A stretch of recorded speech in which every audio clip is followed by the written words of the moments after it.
can't believe I'm doing this.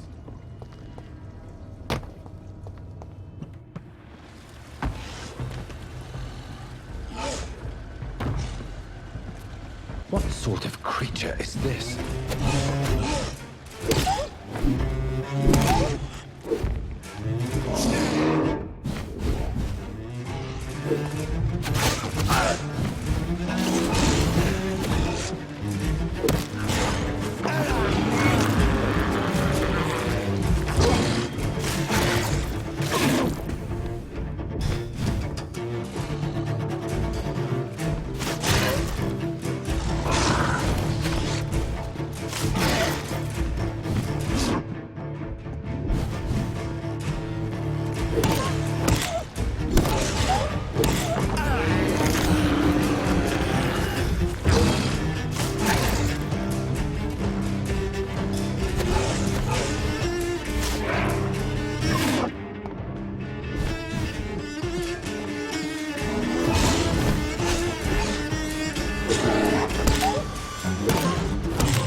I have this thirst for blood. This is despicable.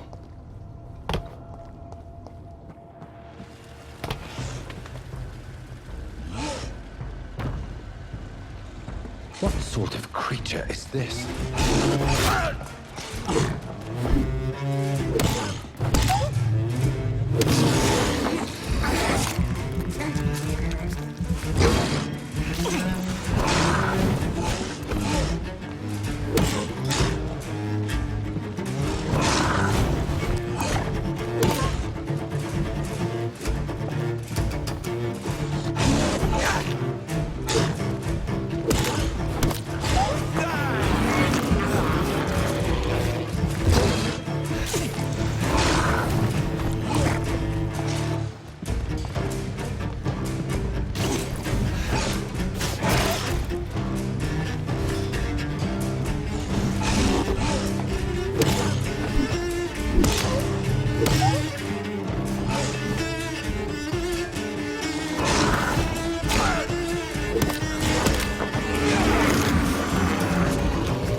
Here's what's left of him.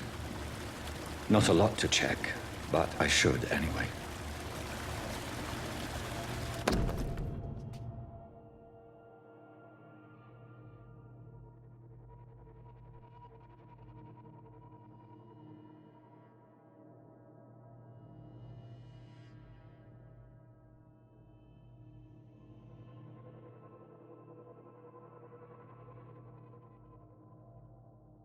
Some voucher for a free checkup in Whitechapel.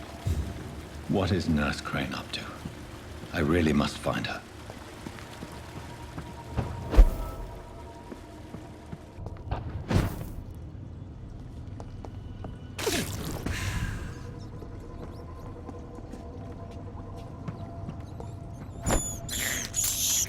I have this thirst for blood.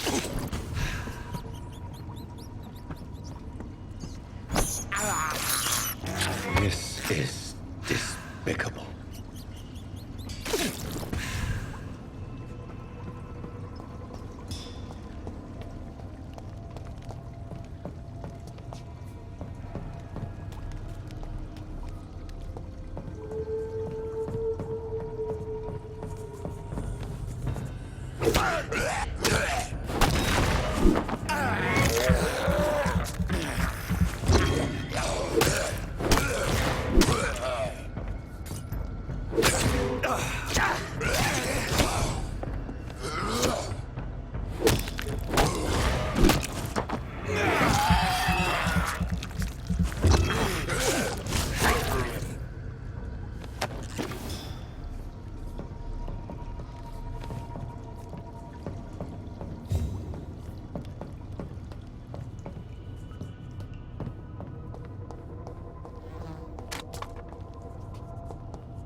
Hello again, Mr. Thatcher. Do you feel any better now? Yes, this neighborhood may stink of dog shit and reek of piss, but to me it smells like the purest mountain air.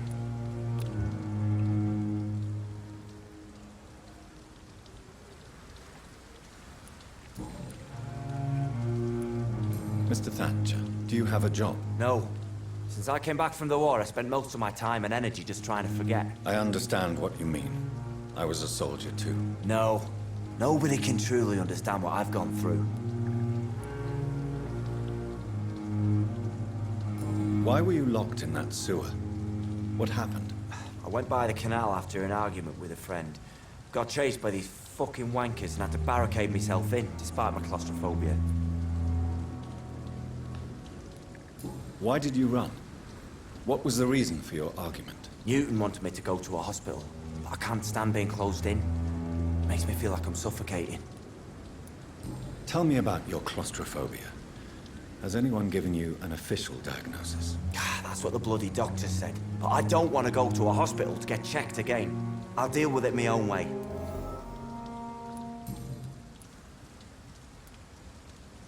Oswald, why did you not go to the Pembroke Hospital to seek medical help? I don't trust doctors. All they care about was their careers and processes. I won't be locked in any room again, by anyone. Your fear of being trapped is not going to go away by itself. You need professional help. I've seen enough butchers in white coats to last a lifetime. Hospitals reek of chemicals and death. What I need is fresh air.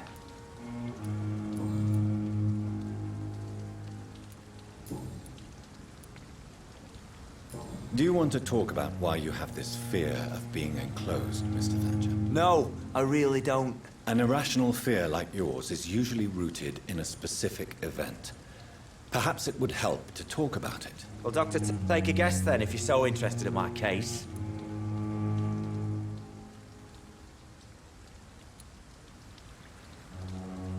Perhaps you were trapped or locked in somewhere as a child. The horror of war could have brought this memory back to the surface. Are you joking? I grew up on a farm, had a bloody fantastic childhood.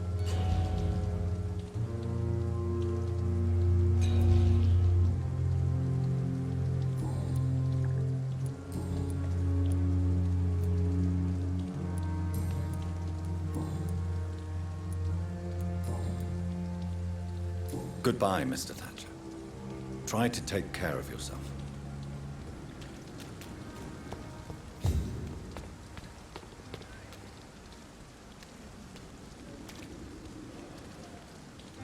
Hello again, Mr. Blight. I'm happy to see Mr. Thatcher is safe, for now. I'm eternally grateful, Doctor. We were total strangers and you helped us anyway. Can't thank you enough, sir.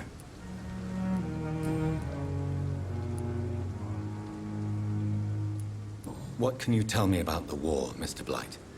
If you want to speak about it, of course. War was... well, you know, sir. The stench of death everywhere. Your mates lying bleeding in the mud. Just praying to make it through and get home. Bloody nightmare. Did you know Oswald Thatcher before the war? No. We met in the battlefield. I think we're in the same boat to France. We've stuck together ever since. I fought in France, too. I served as a field surgeon, but it was not uncommon to repel an assault, especially at night. Yeah. The first time I was wounded, I had to protect the infirmary from hostiles. Twice. Why do you stay here now that Mr. Thatcher's back? It's complicated. Since the war, Oswald's been really nervous with the idea of entering any hospital. And me, I've got my own issues. Can you speak about them? Rats, sir. Even seeing one, they turn me. Just want to run. It's that fear that stopped me from going after Oswald when he left. You are always welcome at the Pembroke Hospital. As a former officer, I'll be honored to welcome a fellow veteran. I'm not giving up on bringing Oswald back to the hospital. I just need to convince him that he needs some help. Perhaps he needs to reach that decision by himself. Could you speak to him? He doesn't usually listen to doctors, but perhaps because you've been through it, you can talk him round.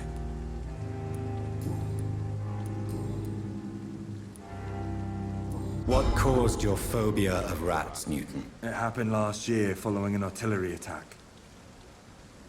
I was trapped for 2 days in a hole under 2 dead soldiers. And there were rats. Go on. They started eating me as soon as I dozed. Gnawing at my ears, my fingers, lips. Community Showcase. Couldn't move. Welcome to my channel. Couldn't call for help. I see. No, you don't. You have no idea what it is to wake up buried under bodies. Fucking vermin eating your flesh. Oswald. He found me and saved me. Goodbye, Mr. Blight. Take care of yourself.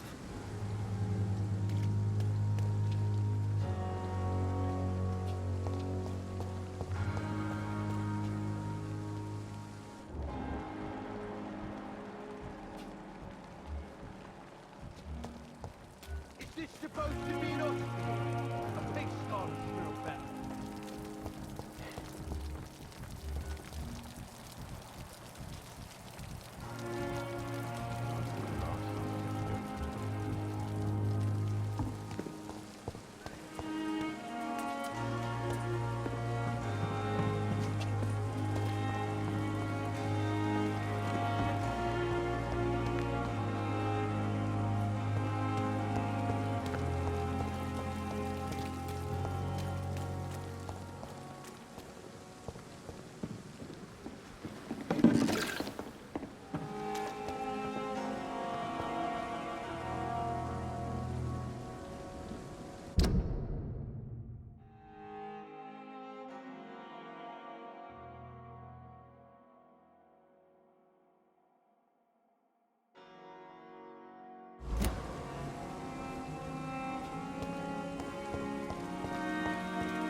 Steady for you!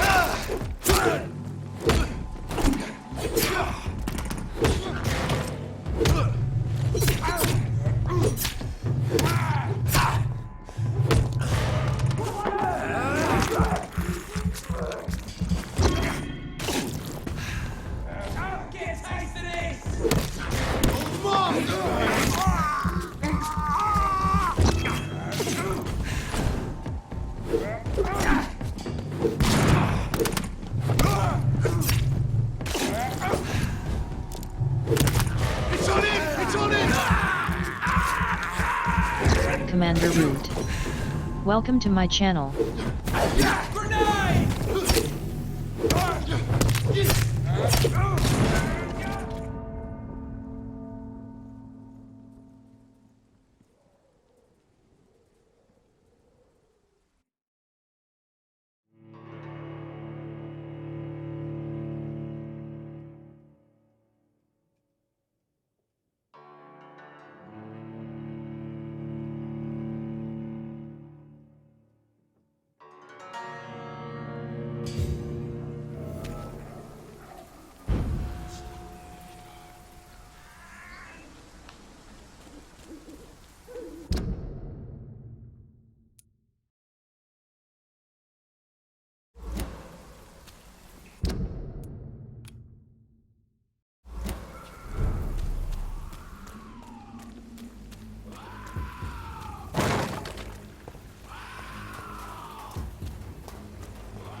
Filthy piece of shit! Filthy fucking beast! Steady, boys! We've got one!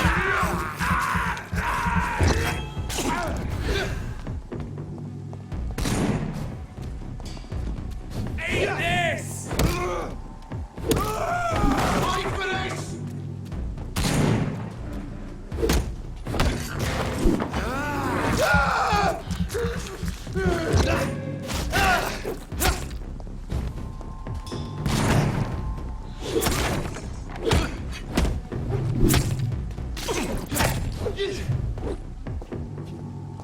Bloody monster! Die, Jake!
I can't believe I'm doing this.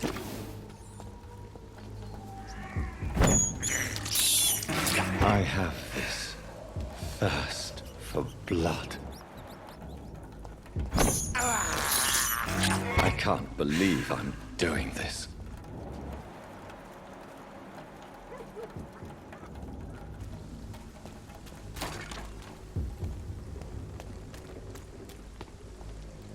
More and more of these bloody leeches every night. Aye. But the guards recruit more and more every year. When did you join the guards? I was on run range 2 days ago. I knew I was my first patrol.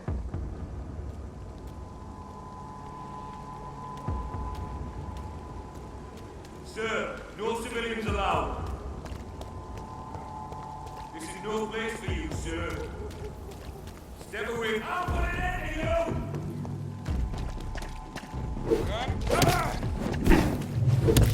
Die, vermin!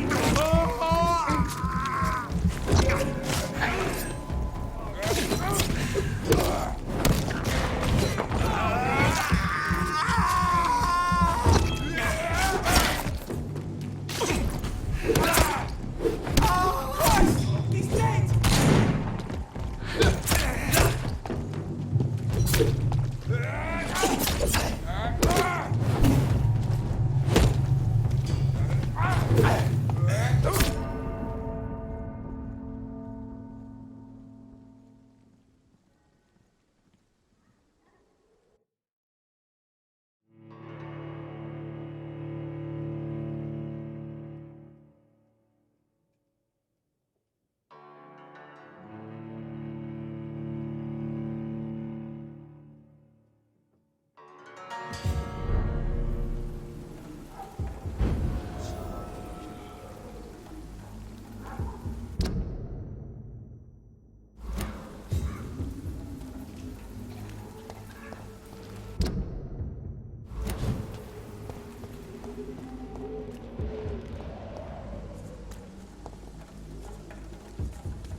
Ain't safe here for a gentleman. A leech! Die, vermin!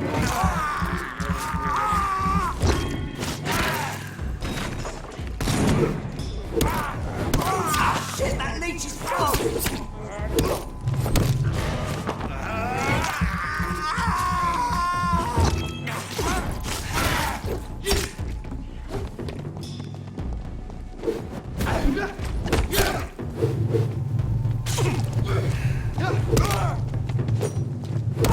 Still fucking far!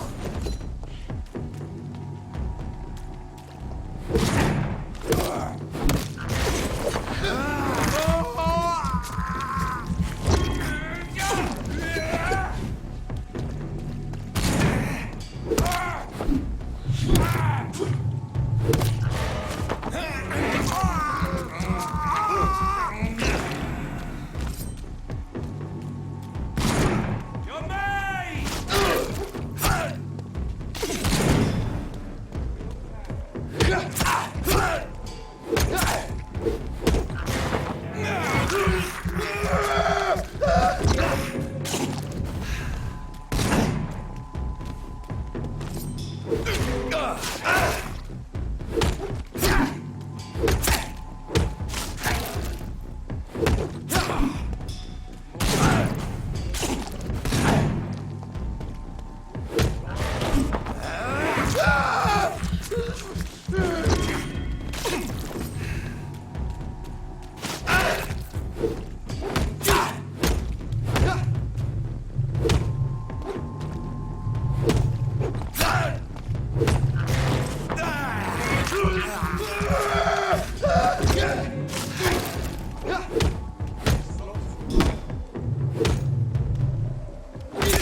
It's locked, all right.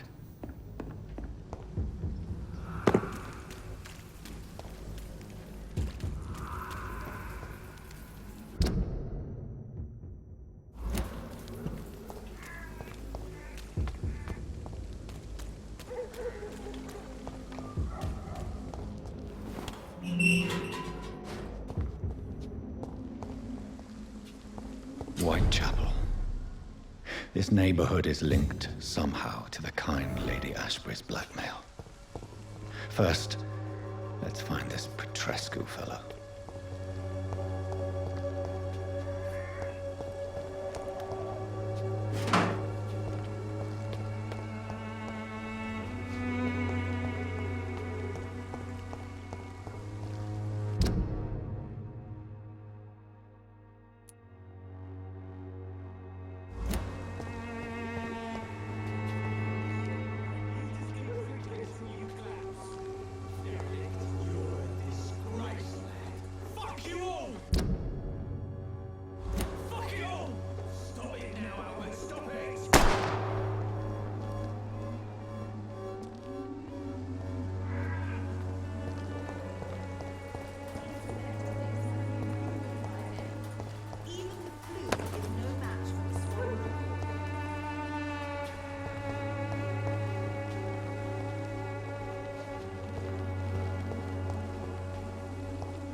Swanborough cordial can be the answer to all your problems. As long as you have the money. Good evening, miss. Good evening, sir. Are you interested in a miraculous cure for this unknown and deadly epidemic? Actually, I am. Then you have come to the right place. The famous Swanborough cordial is all you need to help keep you in perfect health. Oh, really? Why didn't I hear about it during my studies? I'm Jonathan Reed, by the way. Dr. Jonathan Reed. Ah, my brother has spoken of your research, sir. I'm Loretta Swanborough, and it's always a pleasure to meet a fellow healer.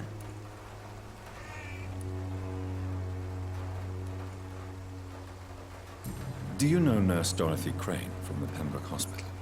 I'd like to know more about her. I don't like to talk about competition. Competition, you say? Never met her, but it seems she provides some sort of medical care to the poor. The whole thing has to be some sort of scam, if you ask me.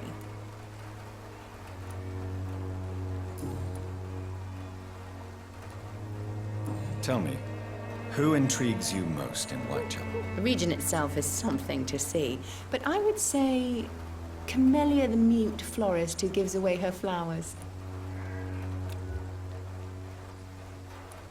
What do you think of the locals? Most of them are afraid or desperate. They all come to me eventually for my remedy. Is there anyone I should avoid? Cadogan Bates, without a doubt. The bloody bastard remorselessly exploits poor migrants as soon as they get here.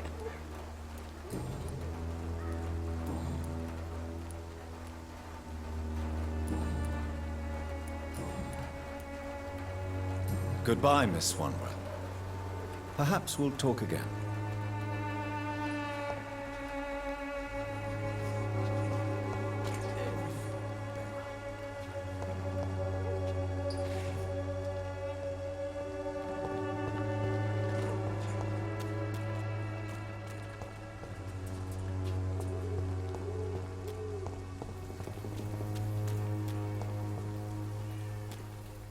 Community Showcase. Welcome to my channel. What? What do you want? Leave me alone. Good evening, sir. I'm Dr. Reed. I'm looking for Nurse Dorothy Crane. There is no Dorothy Crane here. Now goodbye. I'm afraid this medical leaflet says the opposite, sir. Really? Well, I'm afraid I'm going to close this door right now. Go bother someone else, Mr. Doctor. To enter that house, I must discover who this man really is. Maybe I could start by observing what he's up to.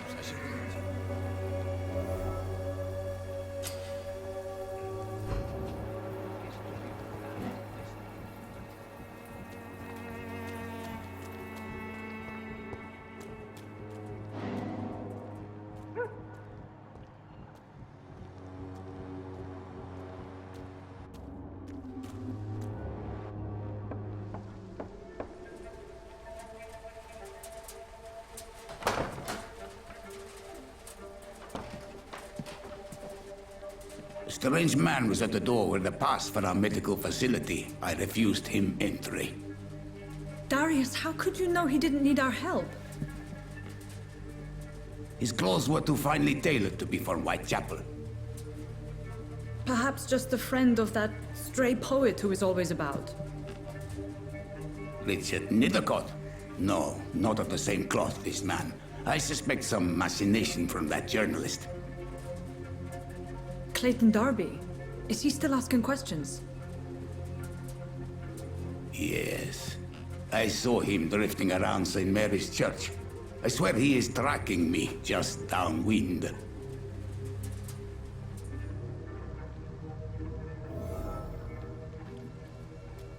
I must talk to that journalist or the poet. They must know about Darius. Nearby the church they just mentioned.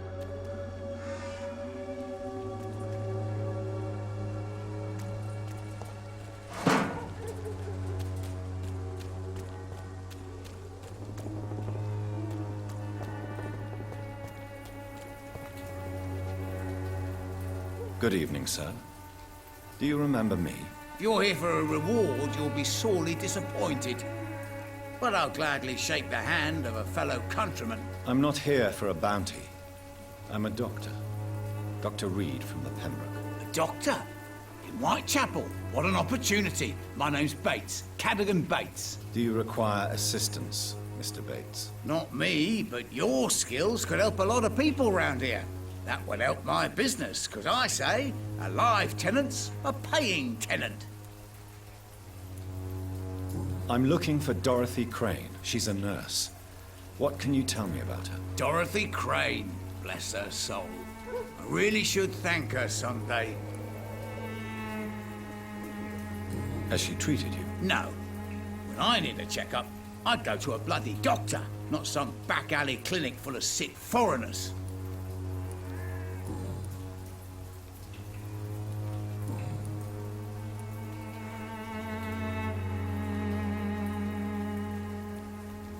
What help could I possibly be to your business? That's simple. I already get good money from all those fleeing the war. Can you imagine what they'd be willing to pay if I could offer medical assistance too? Mr. Bates, do not make me regret saving your life in this quarantine zone.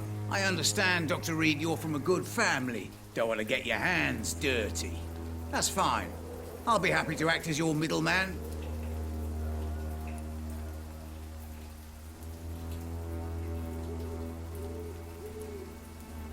I've no interest in money. Perhaps one night I will visit you and take what I require.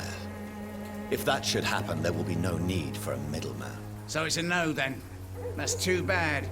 The Reed tonic could have really helped people, you know, saved lives. Isn't that what you do? I mean, people buy that Swanborough shit. It's unusual to see someone so happy around here, especially considering the current situation. Why should I be sad now? There've always been wars, disease, tragedy. There always will be. That's an unusual way of seeing things in these trying times. I don't see why I should shed a tear for another man's woes. I'm healthy, and I intend to stay so. What is your business exactly? I offer fair lodgings for a modest price to the poor and weary of Whitechapel. I see. And what about those who cannot pay?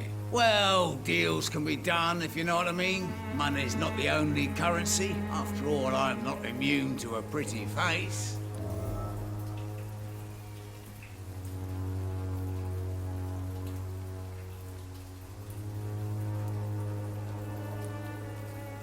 I don't approve of your actions, but I know very little about this borough, other than its reputation. There are always necessary evils. A necessary evil. That's one way to think about it. Knew you had more smarts than all these immigrants. Tell me, what's your honest opinion of the increasing violence in London? People are just beginning to discover what we've always known. This city's rotten to the core. They just took their bloody time to wake up and notice it. What do you mean? People are acting like the violence is news. But it's always been savage down here. It just bubbles to the surface every now and again.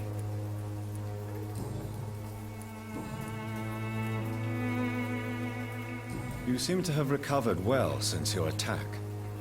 Do you ever think about what happened to you? Not much. It was a fucking nightmare. Savages, absolute bloody savages, their appearance. Jesus. It made me want to puke. You'd better not come back here. I won't be around next time to save you. Since I took an oath to help people, can I be of assistance? Well, seen better days, that's for sure. But it was bound to happen with all these refugees about.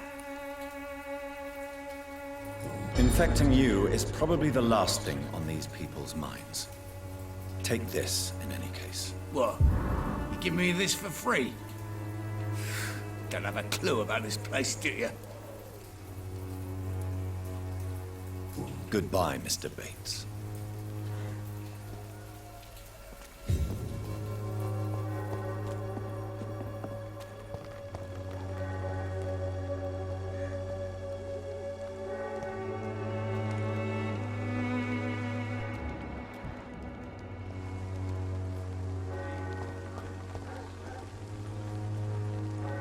Welcome, sir. Please, take a browse of my wares. I am Dr. Reed. I would like to ask you a few questions, if you don't mind. Doctor? Interesting. I'm Barrett Lewis. Usually I don't have time to waste with talk, but at this hour of the night I can hardly refuse. Have you heard of a nurse called Dorothy Crane? Nurse Crane? So the bitch really is a nurse, then? Always thought she was just some crafty foreigner, that one.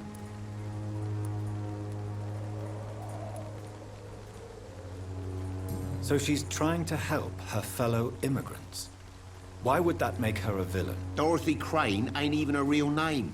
Something like Dorothea Craniu. Something like that.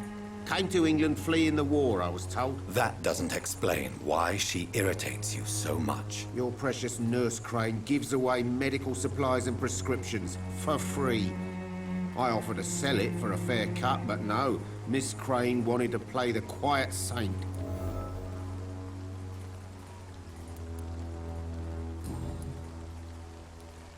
How is business around here? Business?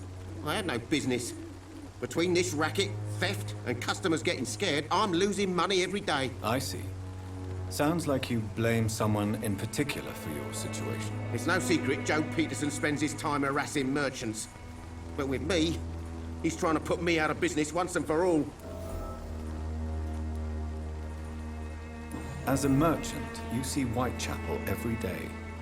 Have you noticed anything out of the ordinary recently? Well, you mean besides the epidemic, the war, and all the usual crap? As long as I can remember, this part of town has been a bottomless pit, and no sign of the bottom yet.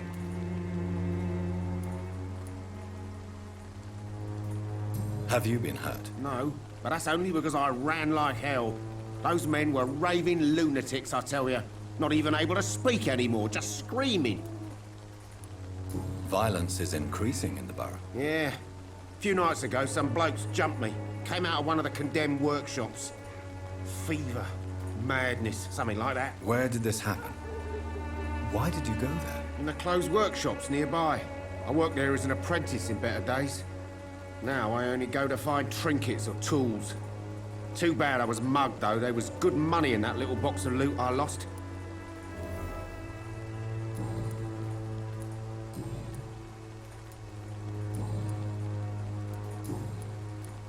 Goodbye for now, Mr. Lewis.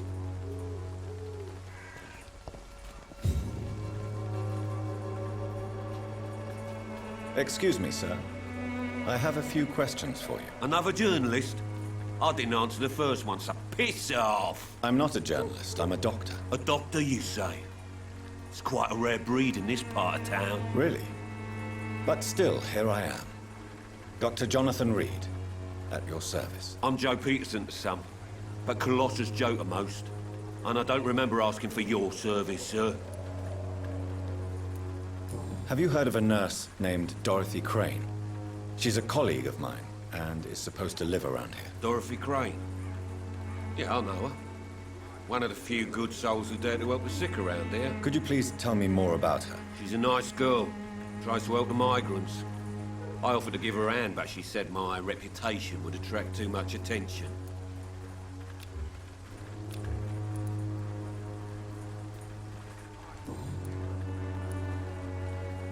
According to you, physicians are scarce in this part of town.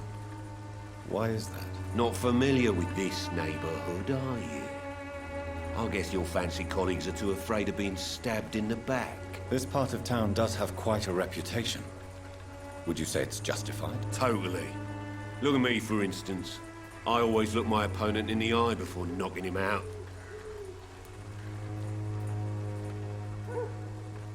May I ask what you do around here? I do whatever I want, and sometimes even more. Now sod off.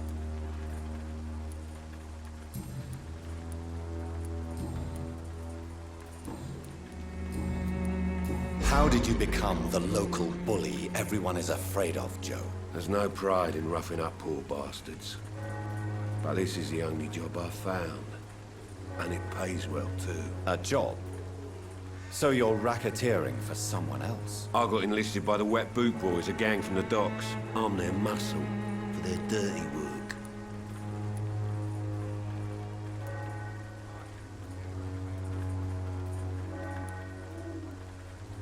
You survive at any cost, even at the expense of others. Perhaps that's just the law of nature. I don't care what you think, sir. I do what I have to do for my own reasons, and that's that. I'm not sure Mr. Lewis would agree with your by all means necessary philosophy, sir. Oh, do you really think he's the poor victim here? Barrett can be as sneaky as anyone. Long ago, I even called the bastard my best friend.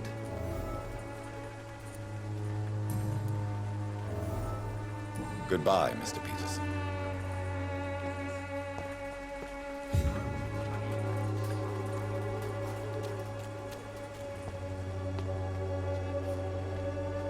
Excuse me, sir. Are you familiar with this part of town? Name's Clayton Darby, reporter. Sorry, I'm new to Whitechapel. But perhaps you could help me since you're a journalist. My name is Jonathan Reed. Dr. Reed, the famous surgeon. I'll gladly help if I'm able, sir.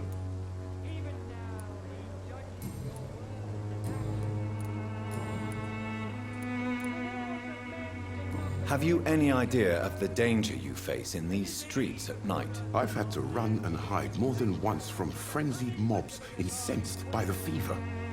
Do you think the flu is really responsible for this, Doctor?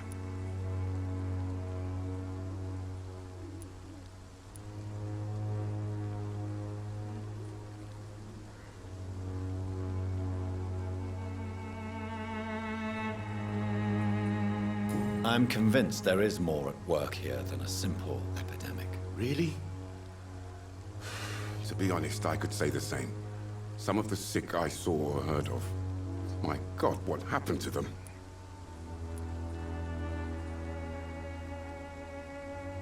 Why are the newspapers keeping silent about the Spanish influenza?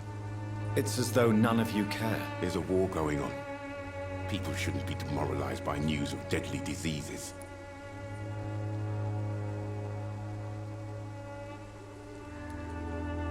It's a disgrace. People are left to die alone. No one is properly informed of the risks. These are bad times indeed. So much for the glorious British Empire.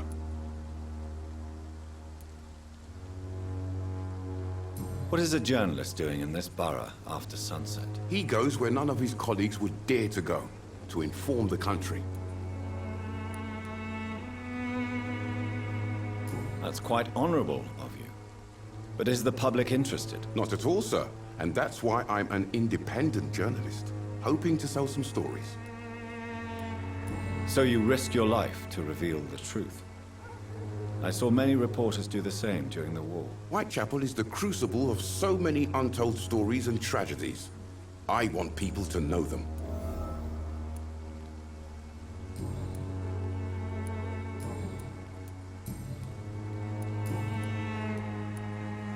I heard you're investigating an underground medical dispensary in Whitechapel. What do you know about it? Not much, I'm afraid. They are wary of strangers, and I'm not really an acquaintance of theirs.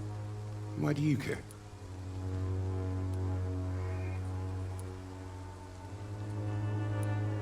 I'm afraid one of the nurses from the Pembroke Hospital may be involved with unsavory activities. Ah, could it be Dorothy Crane? Without a doubt, you are a damn fine journalist, Mr. Darby. What do you know of her accomplice, a man named Darius? I don't know much about the man. He's very cautious. Never goes out. Doesn't seem to have any friends or family. He has no relatives at all? No. Except for that strange man, a poet named Richard Nethercott, who sometimes comes by. Darius would never let him in. Where can I find this Mr. Nethercott? He spends most of his time lurking around Whitechapel, talking to himself or declaring verses. These days, you can usually find him behind the church. He never goes out? No. A few days ago, he unexpectedly did. I followed him, but it was just a ruse to keep me away from his house. Really? How do you know? He went to the nearest mailbox, but just before posting his letter, he ripped it up and threw it away.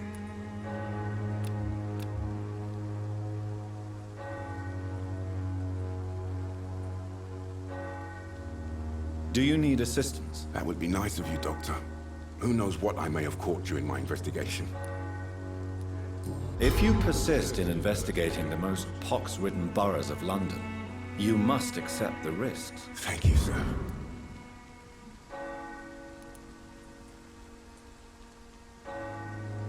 I still have questions about that Darius fellow. I don't know much about the man. He's very cautious. Never goes out. Doesn't seem to have any friends or family. Goodbye, Mr. Darby. Farewell.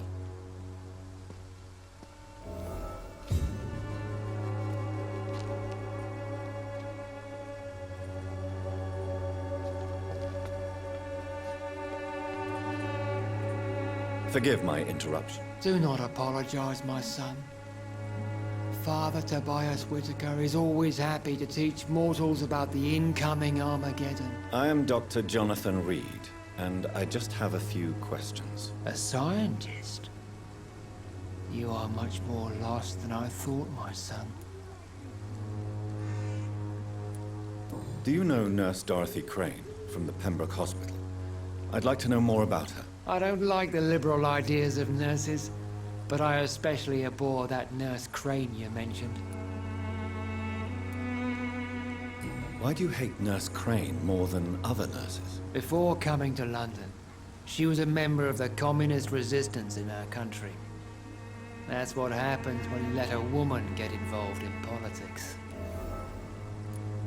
So you're not exactly a fan of Florence Nightingale's work. But nurses are essential for modern healthcare. Nuns should be the only women allowed to take care of male patients. It's obvious only they have the necessary moral fiber.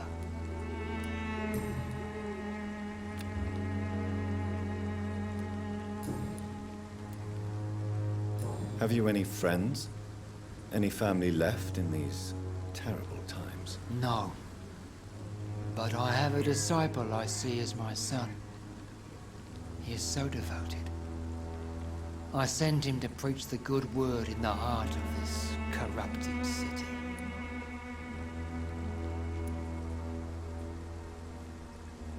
Where did you send him? I sent Samuel to the Stonebridge Cemetery, where the pestilence and evil grows night after night. You sent him on some preaching crusade during the epidemic. As a true believer, Samuel will fear no evil while he walks through the valley of the shadow of death.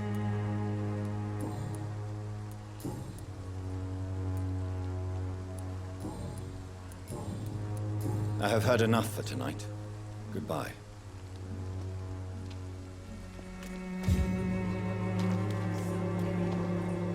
Would you like me to Vampyr?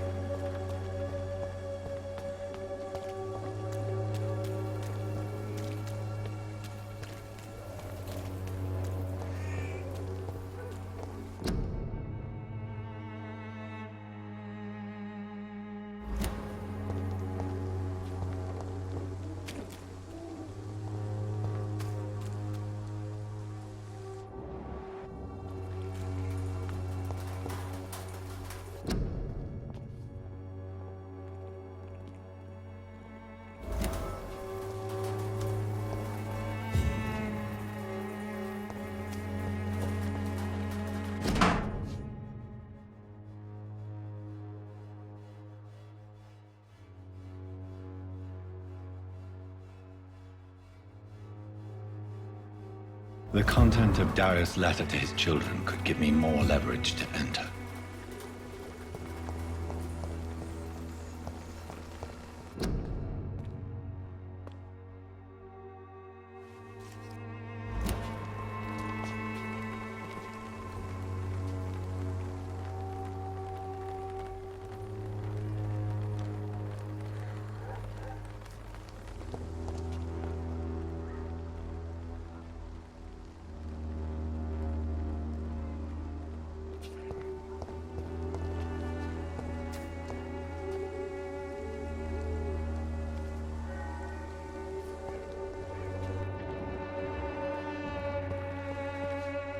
Good evening, miss. I'm Dr. Reed. I'd like to ask you a few questions. I know what you're thinking. A tall stranger who meets a girl in the street at night It reeks of the penny dreadfuls. But I mean you no harm, truly.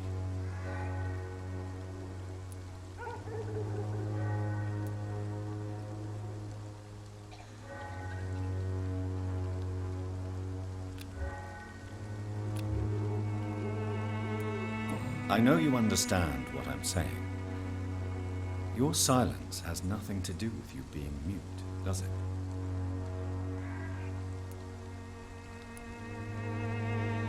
Melia, I know you work for Dorothy Crane. Please tell me about her secret dispensary. A stubborn and mute comrade. Nurse Crane and Darius Petrescu have been clever. Very well. Goodbye then.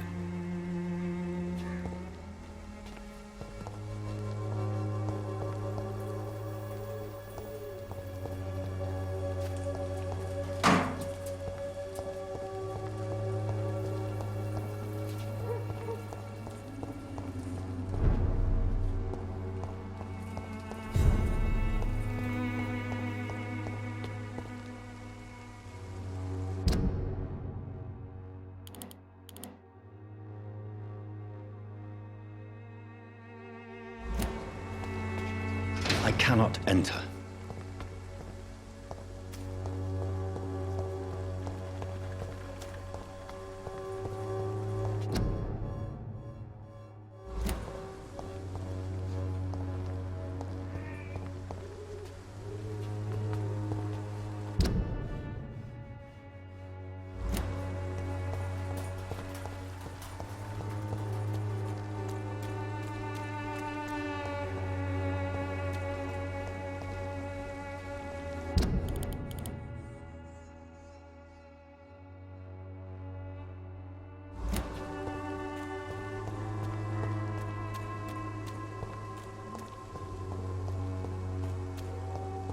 S1FAKA.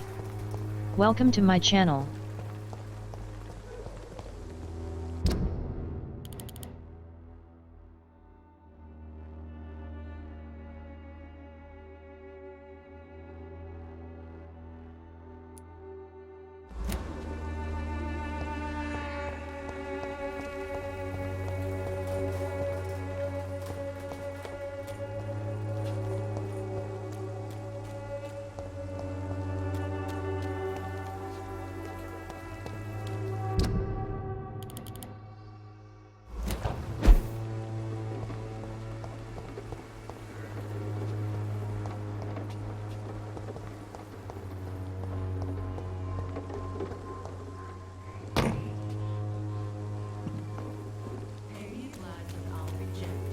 Pay me a bottle and I'll be nasty. Don't be shy, handsome. What can Christina do for you? I'm not looking for what you're selling. But I'd like to ask you a few questions, if I may. I'm a doctor. Dr. Reed. All right then, but be quick. Though I usually get paid when I open my mouth. Do you know Nurse Dorothy Crane from the Pembroke Hospital? Anything you can tell me about her would be helpful. I don't know her, but I know her name is Dorothea Crăciunescu. She came from Romania like me and many others. You seem to respect her. Dorothea helps the sick people of Whitechapel. Everyone should respect that.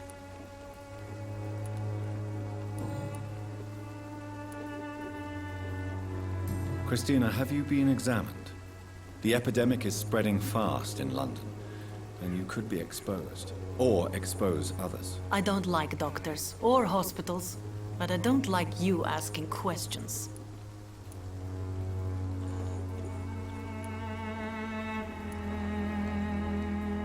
Considering your line of work, I assure you it is only a matter of time before you have health issues. If it is going to happen, it will happen. Right now, I need money. That's what's important.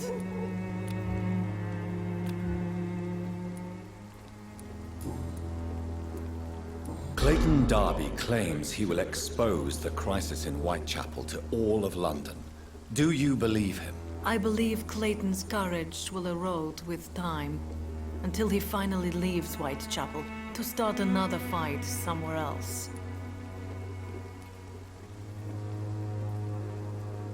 Why this skepticism? How can you speak about starvation if you've never been hungry? Or about poverty? Or anything else you have never suffered from?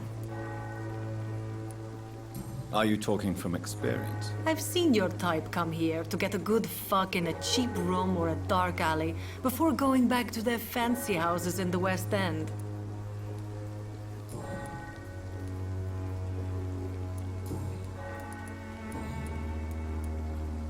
Tell me about yourself. Are you joking with me? People don't usually come to see me for conversation. I have no interest in your work. I am, however, curious as to what led you into this career. Short story. The war, exile, and England. This country is not especially welcoming. I've been refused many jobs because of where I am from. I had few options left.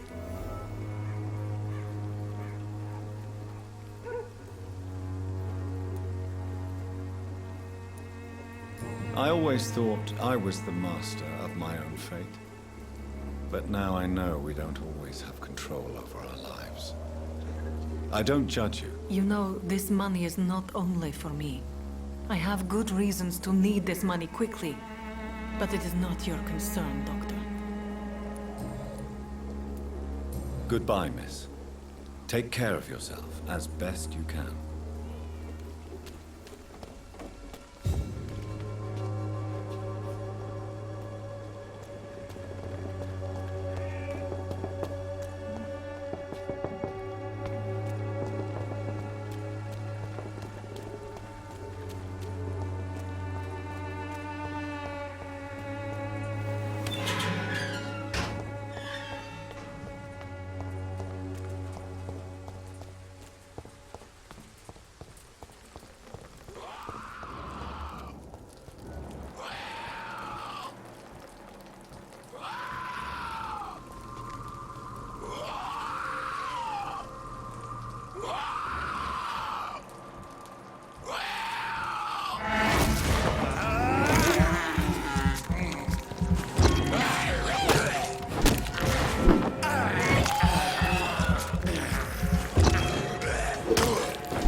Community Showcase.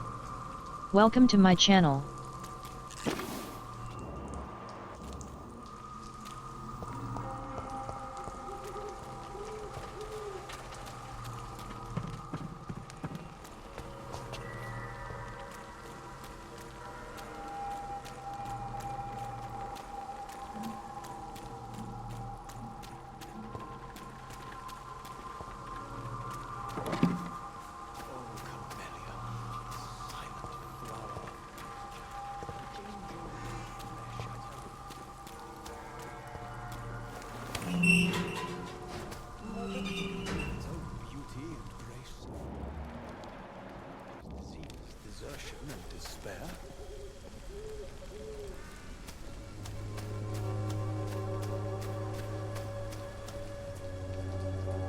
Good evening, sir.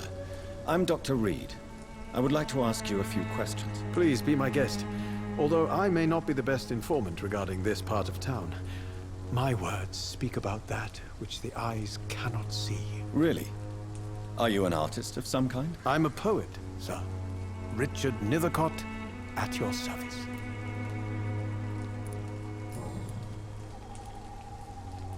Are you aware that your life could be in danger in this part of town? But this is where I must be to feel the real beat of the city. I had to come, see it for myself, alone.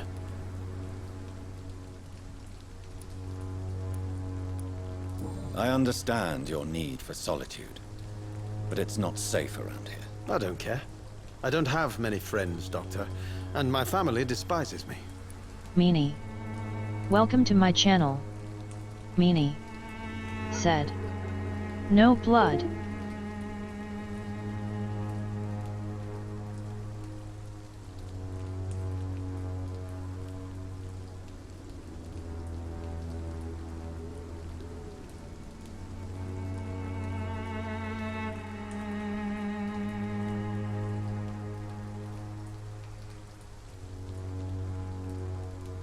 Sweet Dark Dragoness said.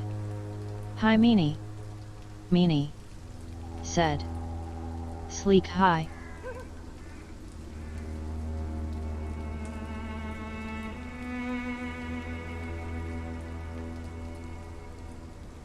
Sweet Dark Dragoness said. Blah blah blah.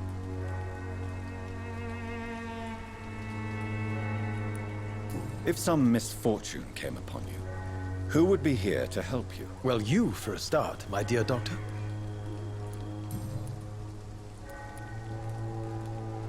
May Meanie I ask what you're doing at this said. hour of night, sir? Raise tea. Do you live here? Not at all. I'm just enjoying the pleasure of a quiet walk. Though night talks are always preferable, if you ask me.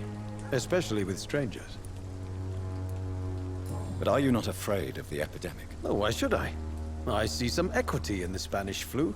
No flesh should be saved, say the scriptures. Good or evil, rich or poor, all are equal in the eyes of the flu.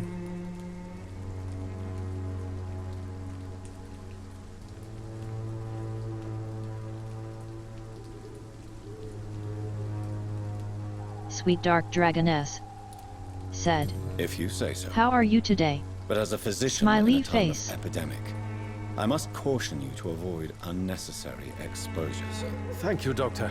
But we both know the seeker of truth has to go boldly where the weak dare not.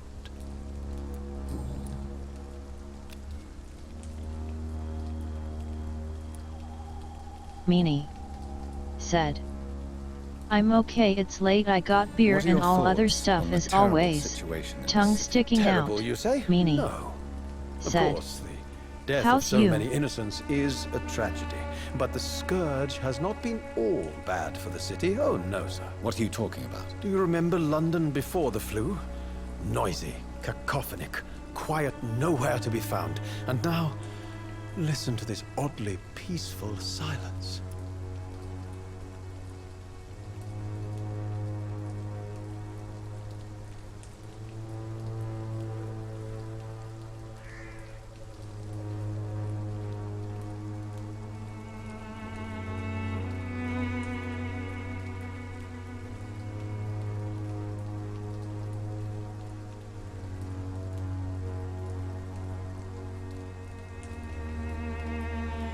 sweet dark dragoness, said. Oh, I am doing fine. Just having a relaxing day, smiley face, Yes. playing a bat game. The enjoyable silence of the grave. You have a unique perspective on the situation, I must admit. Most people fail to understand my perspective. I don't blame them. But how could I call myself a poet if I veiled my feelings?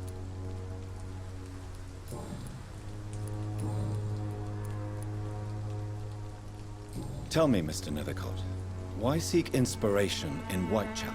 The place is not beautiful per se, but how to explain it? Stirring and challenging. In what way, exactly? The struggle by gaslight, the barren smiles and the added hunger under the rain. If you say so. Such vibrant antagonism and vivid paradox. The stripped humanity raged across each street. Vivid, of course, yes. And what about the poignant distress? Oh yes, the poignant distress. You see what I mean, don't you? That's what I want to write about, and that's what Whitechapel is made of.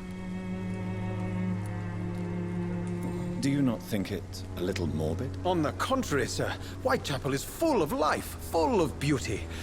Just like my dear muse, the wonderful Camellia. What can you tell me about Camellia? S1F aka. And that's the Welcome to beauty my of it. channel. She can't speak, you know. She's a locked mystery who exhales kindness and sweetness.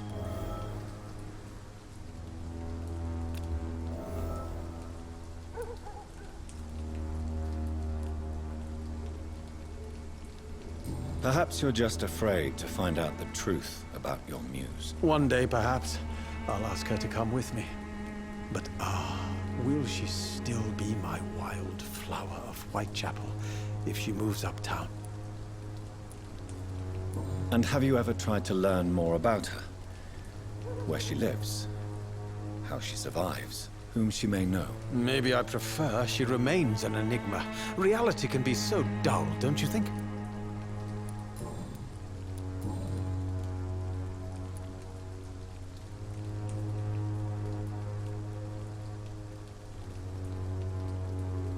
Did you know the Mute Florist is a member of a secret society? No, I didn't. But I thank you for this information, sir.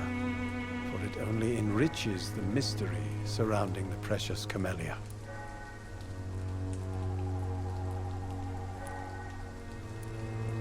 I fear you are a hopeless romantic, Mr. Nethercott. Guilty as charged, Dr. Reed. Are you not curious? Is there not more you wish to know? That girl has not an ounce of malice in her. Whatever she may be hiding, it's certain to be for the benefit of most, if not all.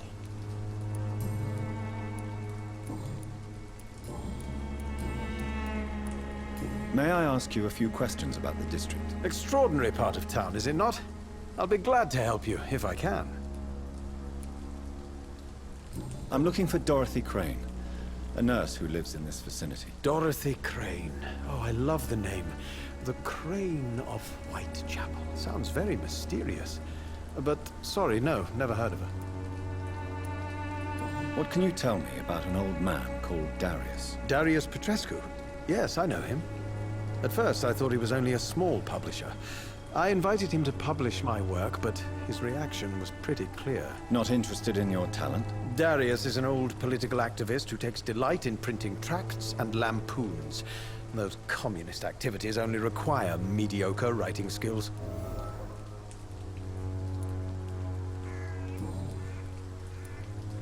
I'll leave you alone, sir. Darius is a bit less of a mystery now.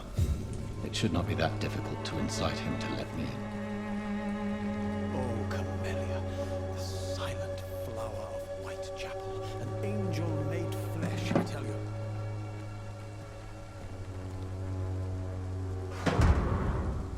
Some of us come to this world already touched by grace.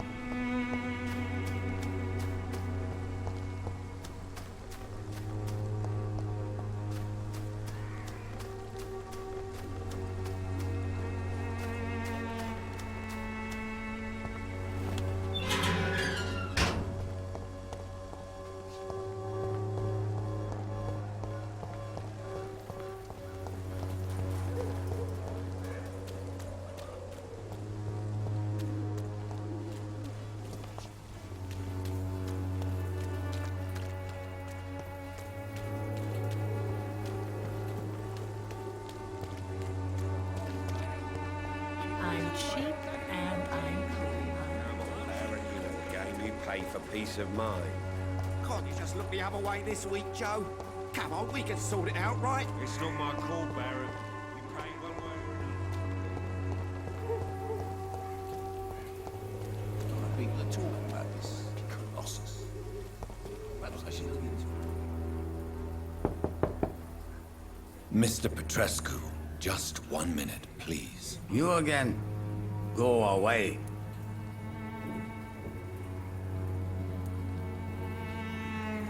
Sir, wait. Stop this nonsense. I know Nurse Crane is here. Shall we speak man to man, you and I? All right.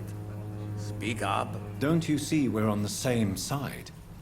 We fight to help the poor, sick, and abandoned. I'm nothing like you, Mr. Doctor. Yes, you are. You too believe in providing medical care without charge. You know what we have to sacrifice to make the world a better place. I have to admit your words have conviction. All right, I'll let you see Dorothea. Don't make me regret this, though.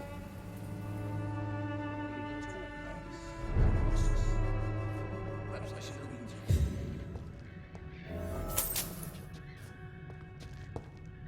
Maybe it's time to see if this Christina is still working nearby.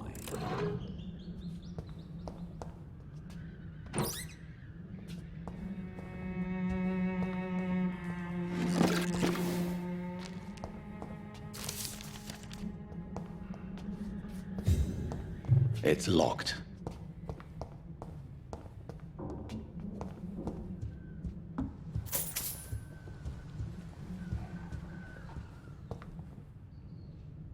If you want to talk to Dorothea, you must go across the courtyard and take the stairs. We've not been formally introduced. May I ask your name and occupation, sir? I am Darius Petrescu. I'm here to keep snitches and spies away from Dorothea. And I also run this little print shop.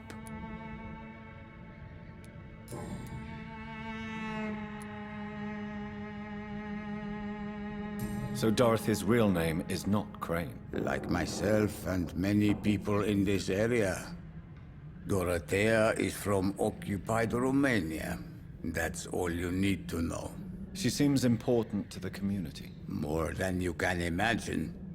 The West End does not want to hear of Whitechapel's misery. Dorothea is one of the few doing something about it.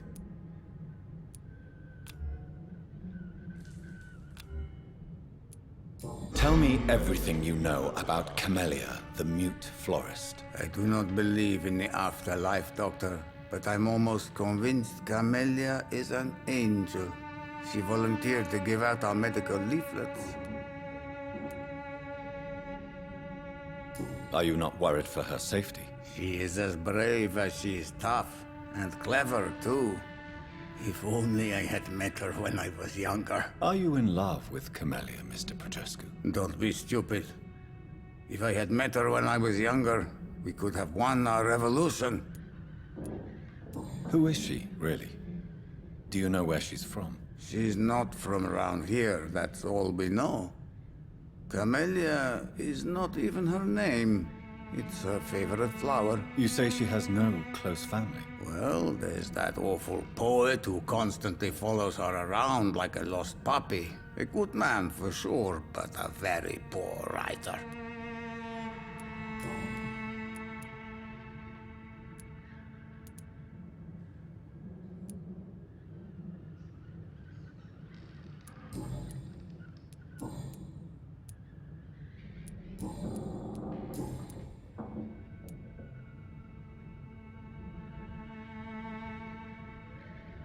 I know you fought for your country when it was occupied, Darius. Tell me more about it. I know my days are numbered, and I know I won't see my homeland again.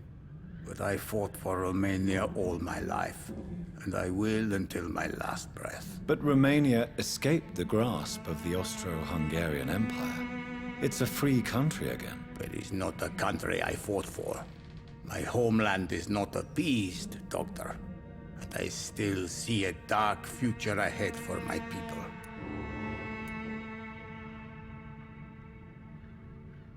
Do you have any family left, Mr. Petrescu? Children or grandchildren? Who knows? I have abandoned my people for so long, they might as well be dead. As dead as I am for them, I suppose.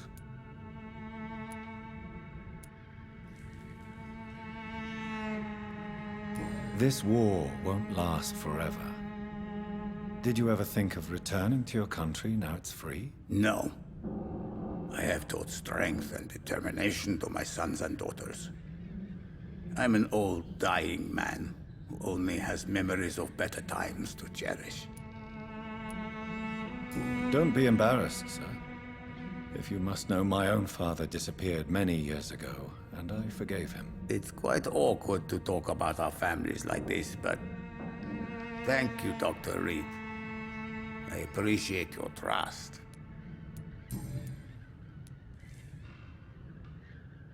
How did you meet Nurse Crane, Darius? Why does she trust you? I'm her oldest friend in England. Dorothea and I share many ideas about this country and about the country we left. You mean occupied Romania, don't you? Even if not directly, I fought against your enemies. Really?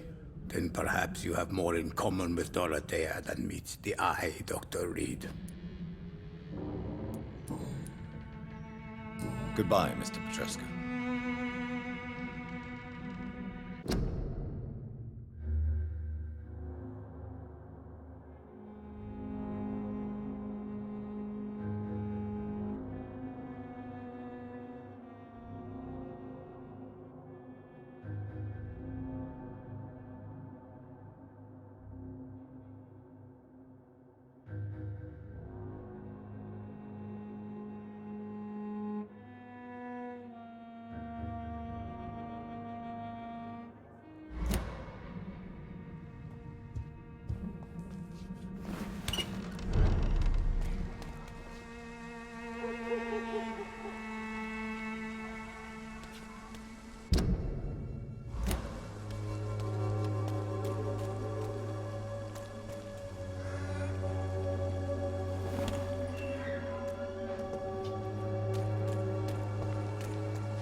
What do we have here, nurse? Patient Razvan Vasily. High fever running on 3 days.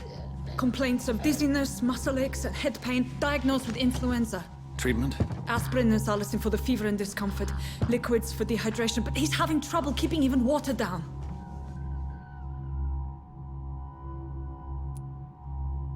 Thank you, nurse. Anything else I should know? He did lose consciousness this morning, but he's never had convulsions like these. He's not convulsing, he's choking. He's not getting any air. Scalpel! Hand me that scalpel! What can I do, Doctor?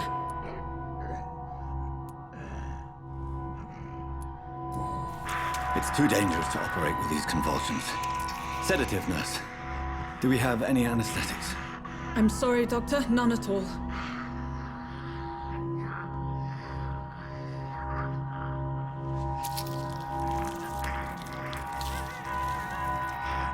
I need to perform a tracheostomy. Short pipe. That rubber tube will do. We're going to cut a passage for air through the neck. Yes, Doctor. He's breathing again, but he's coughing up blood. Internal hemorrhaging. I need to make another incision into the chest cavity to drain the fluids from the lung. Prepare another tube. A thoracostomy. Doctor, we've nothing to fight the infection. We need an aseptic environment.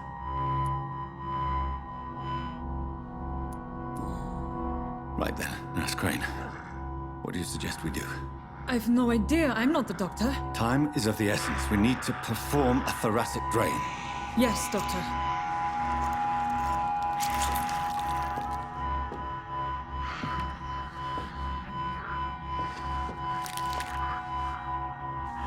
He's still bleeding, Doctor. I'm losing his pulse. The drain must have punctured the intercostal artery. There's too much blood. Are you all right, Doctor? I can't see.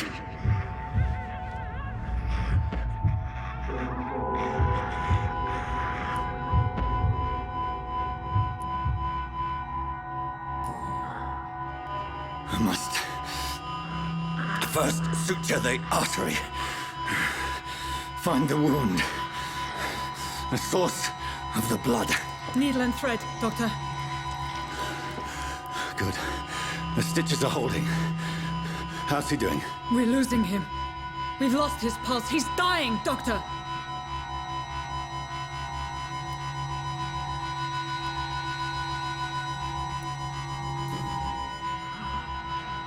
A dose of epinephrine, now. Yes, Doctor.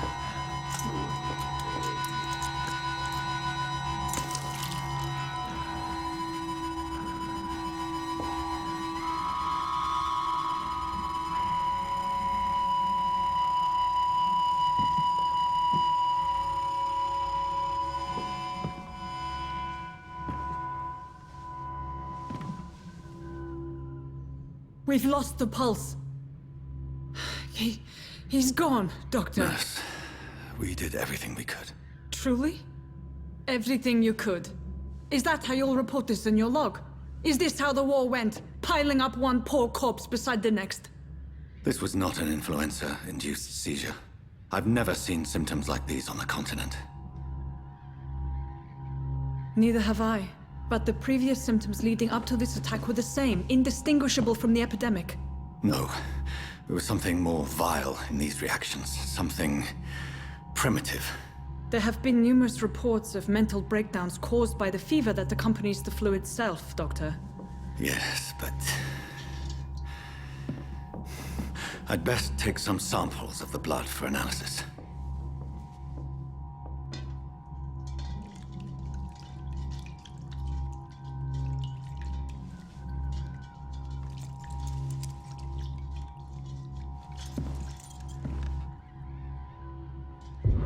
I doubt you're here to test my bedside manners.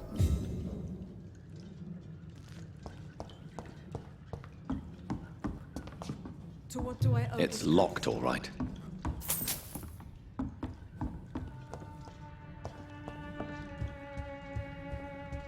This is an unfitting place for the illustrious Dr. Reed. You shouldn't be here. I suspect it was more than intuition alone that led you to us. So, how might I be of service, Dr. Reed?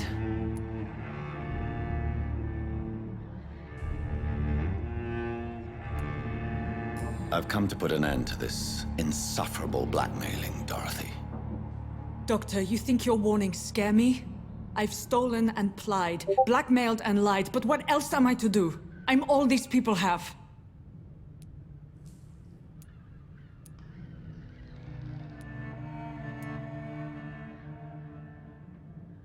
Dr. Swansea is a sensible and honest man. He wouldn't have refused your friend's care at Pembroke.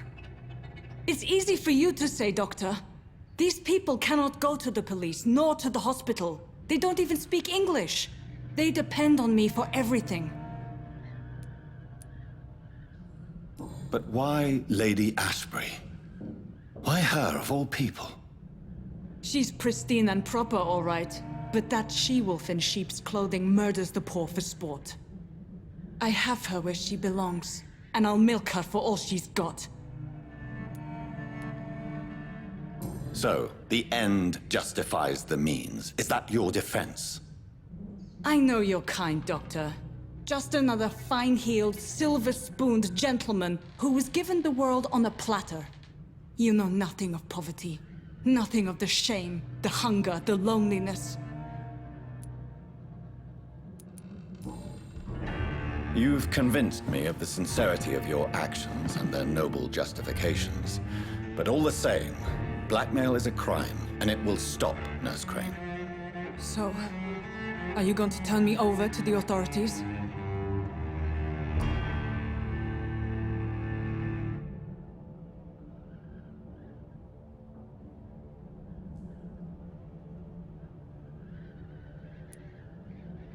Listen very carefully, Dorothy. You will erase from your memory everything you pretend to know about Lady Ashbury and Pembroke Hospital. Let that rich bitch off the hook over my dead Nurse body. Crane, enough. Listen as if your life depended on every word. I know you've a generous heart who gives freely to those in need, but you shall walk away from the shadier streets of your business. I will never abandon... Dorothy, the discussion has come to a close. Your clandestine activities in the Resistance are over. Let it go. I'll let it go. Yes. All gone.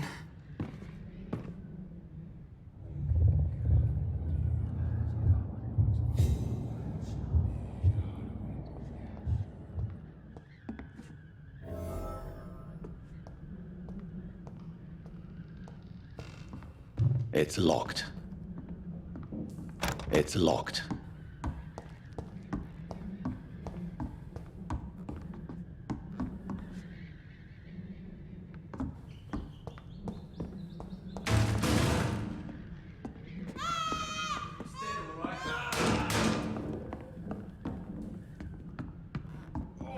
This one stinks already.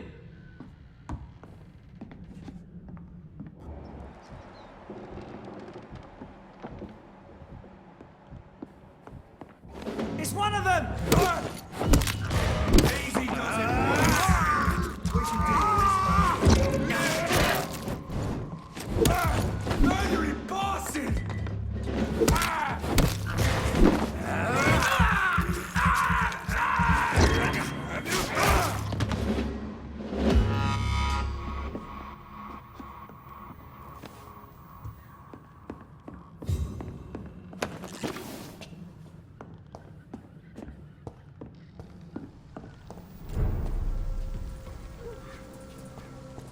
Better go home, sir. Stop now!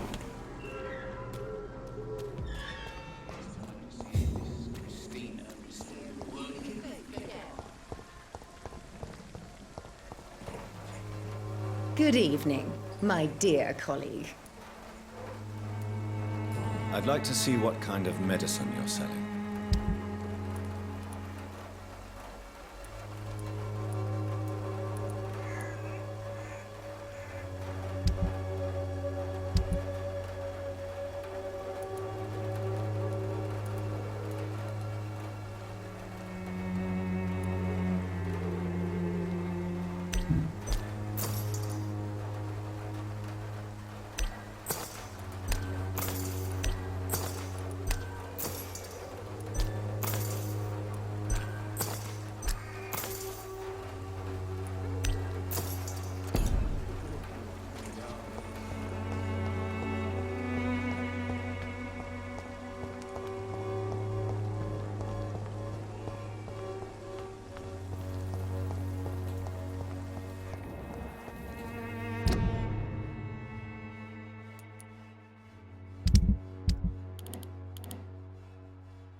human blood. Whoever left these marks did so deliberately.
Welcome to my channel.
Meanie said.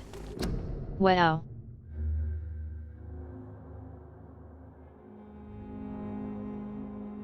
Sweet Dark Dragoness said. Wow.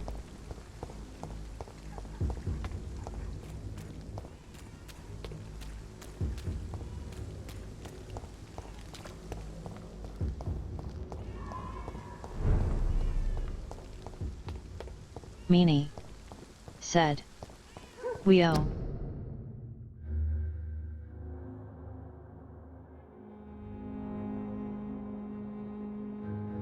Sweet Dark Dragoness said. Wow wow wow. I won't end up another drunk arsehole littering the streets. Not me.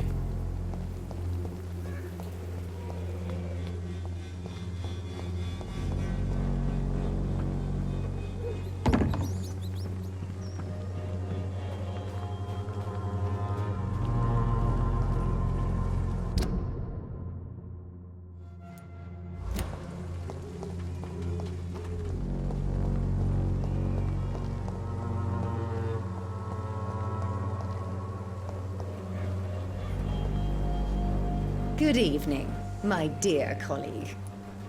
Meanie said. I'd like to see Is what what kind day's of medicine day-eyed. you're selling.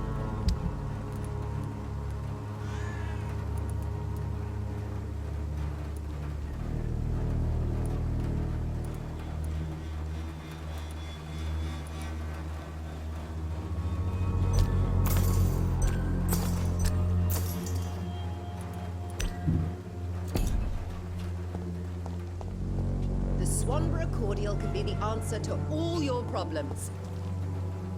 Good evening, my dear colleague.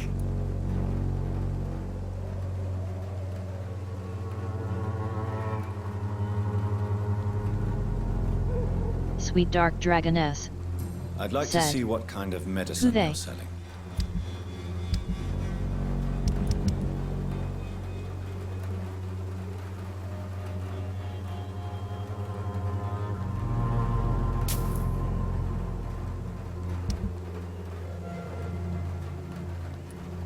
Meanie said. Dunno day been off screen after you fought those two. Good evening, my dear colleague.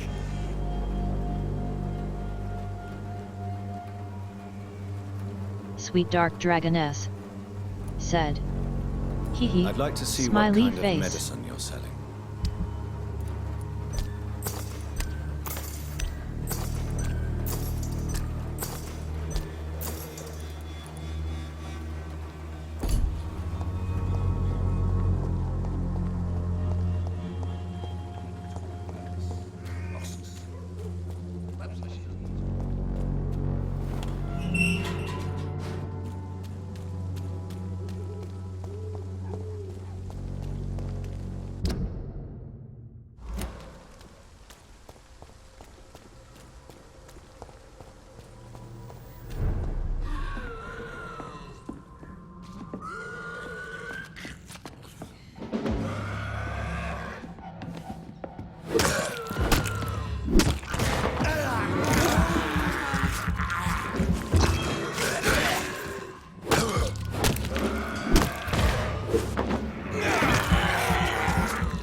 Meanie said. She's high-level Sleekohu.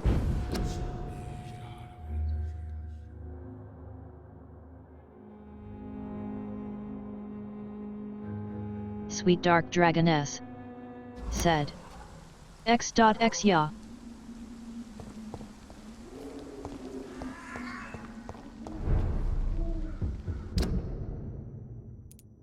Meanie said. Don't think we're supposed to go there, happy face.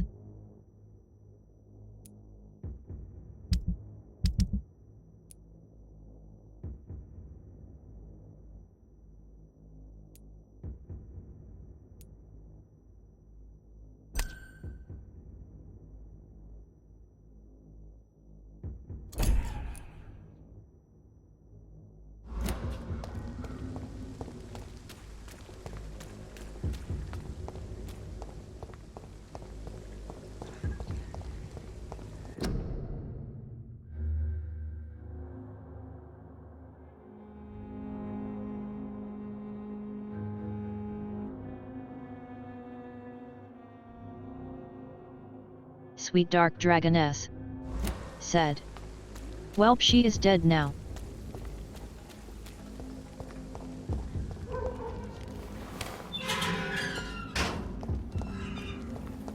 Human blood.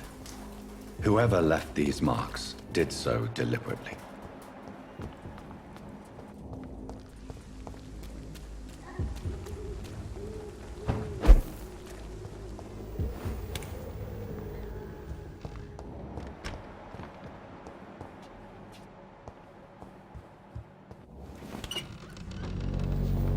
Meanie said.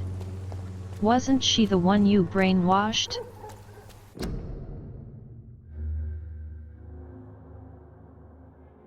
Sweet Dark Dragoness said. Yep.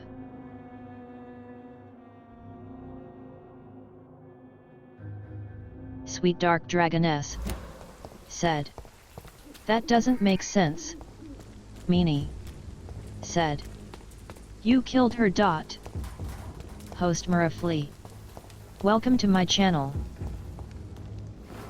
Meanie said. Or was she the vampire that killed you?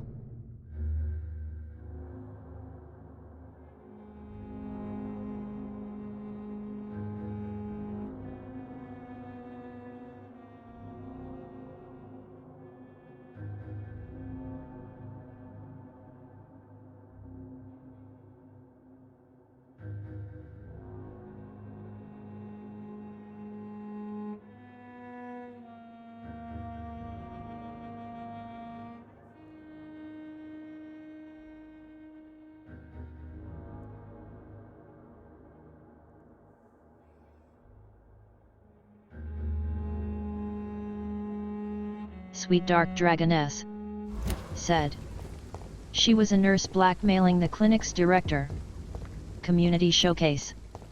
Welcome to my channel. Meanie said. Yes, that much I caught, tongue sticking out.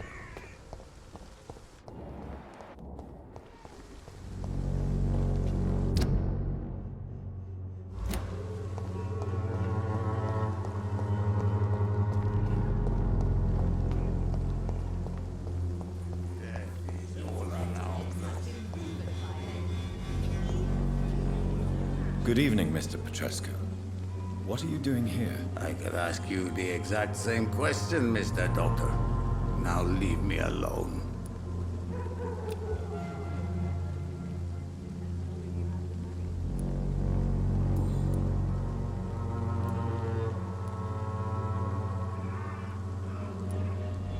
I heard what happened to Nurse Crane. How do you feel, Mr. Petrescu? Everything was going well until you arrived. Dorothea helped people and will be sorely missed.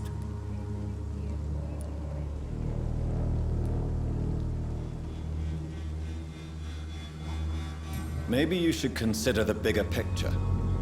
We may not have the same approach, But my priority is the safety of London's citizens. So you put an end to the operation. Did you put an end to Dorothea as well? You seem to have a lot on your chest, sir. What's wrong? I heard you are a famous surgeon. Tell me, what did you do to Dorothea? She was so bright, so clever. Then you made her an empty shell. I didn't use drugs or medical trickery, Mr. Petrescu. All I did was talk to Nurse Crane. I promise you. But what happened to her then? After you left, she did not even recognize me. Then she got careless and sick, and I had to flee.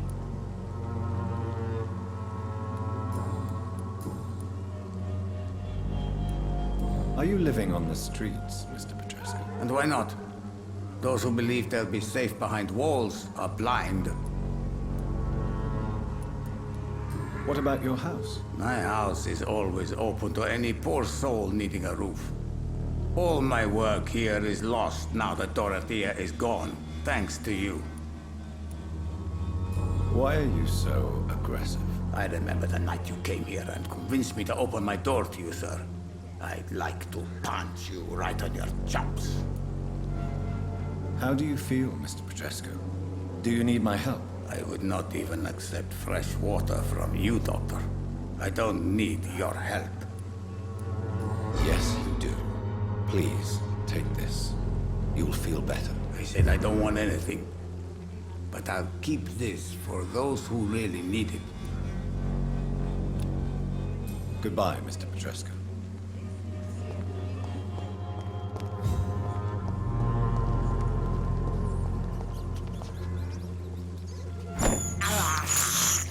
This is despicable.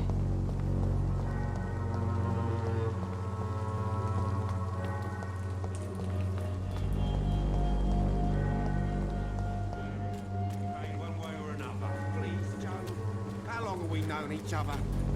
We even you. You again? What do you want this time?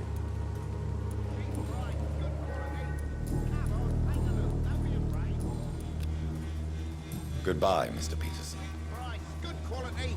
Come on, take a look. Don't be afraid. Fancy buying something, sir? You never lose your focus, do you?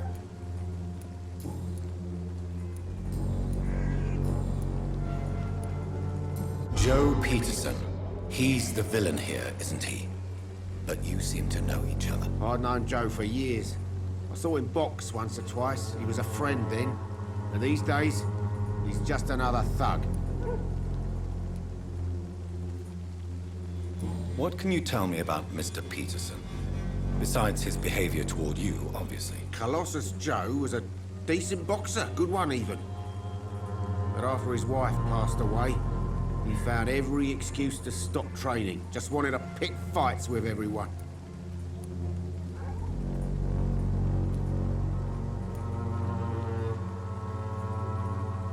Without making excuses for him, it's safe to say that despair can poison even the sanest mind. We've all had some rough times, ain't we? But most of us don't use our fists to see us through. And no one has ever stood up to this thug. Nobody would be fool enough to stand against a wet boot boy.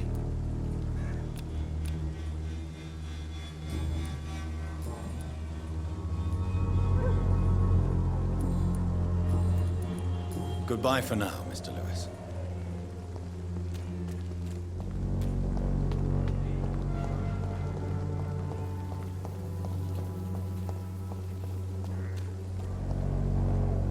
Mr. Bates. Evening, Doctor.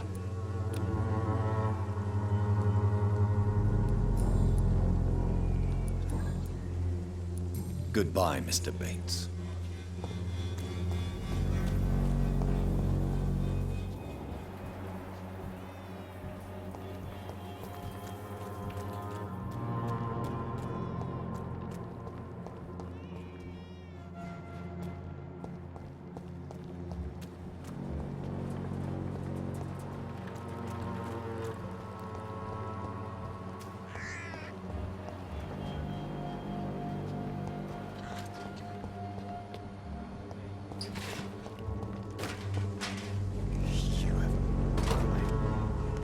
What? Shooting a boy in the middle of the street. Not the best thing to do, wouldn't you say? What? You saw what happened? Who are you? I'm Dr. Reed, and I'd like to ask you a few questions, if you promise me to set your gun aside. No. Look, I'm not a violent man. I'm Benjamin Palmer, doctor. No one can help me. Not even you.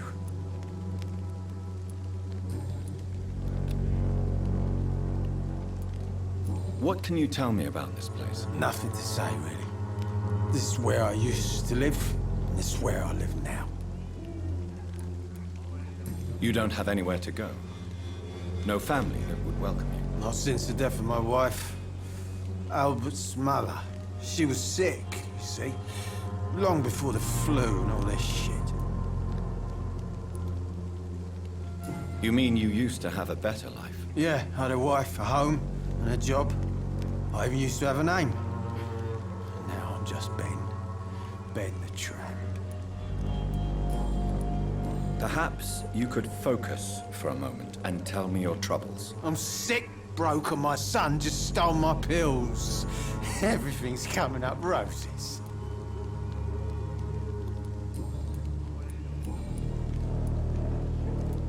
Whatever the boy did, I'm sure he didn't deserve a public execution. I swear I didn't want to hit him. It's just that I'm sick in the head, you see, and the boy he just frayed me last nerve.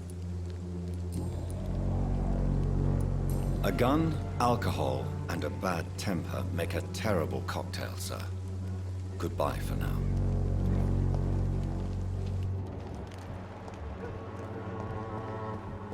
I won't end up another drunk arsehole littering the streets. Not me. Are you all right? The bastard hit the wall next to me. I don't even know if he meant to miss. If you've been hurt, I can help you. I'm a doctor. Name's Albert. Remember it. Now bugger off.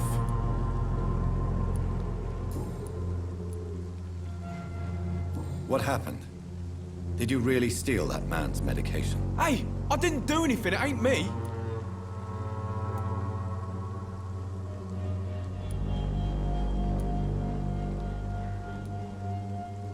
All right. Perhaps the poor drunk just confused you with someone else. Sod off, mister. You ain't got no clue what's going on here. Bastard was a soldier in the war, so now he's got the right to shoot me. It's true. I'm not familiar with this part of town. Perhaps you could help me. I said sod off. Go find yourself another guide.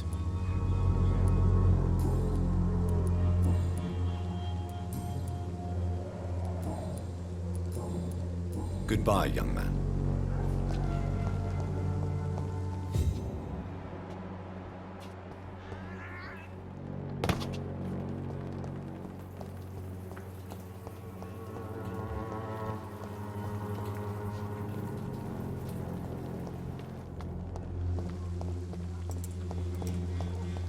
The wet boots would be proud of me.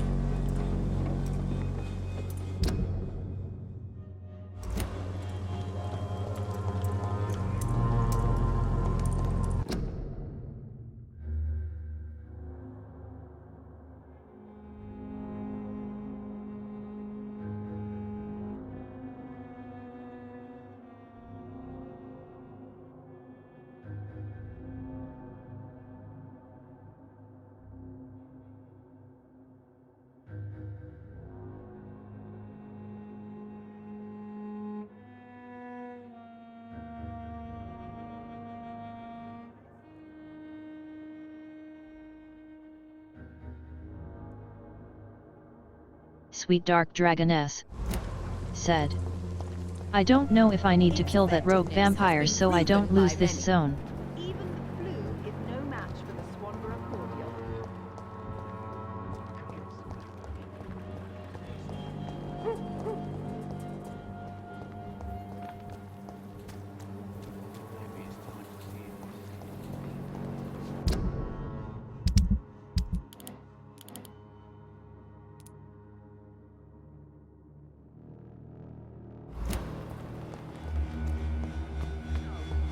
I don't have your money. Come on, Barrett, you know, game you play for peace of mind. The walls of your home will not protect you. Good evening, Mr. Whitaker. It's Father Whitaker, my son. So, are you still lost in your rational delusions?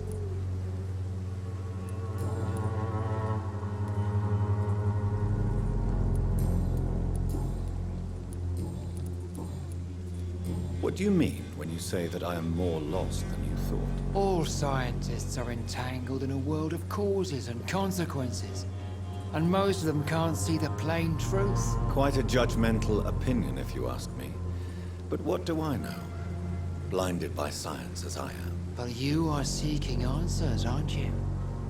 Answers about the Armageddon about to strike the city. Answers about the hidden truth.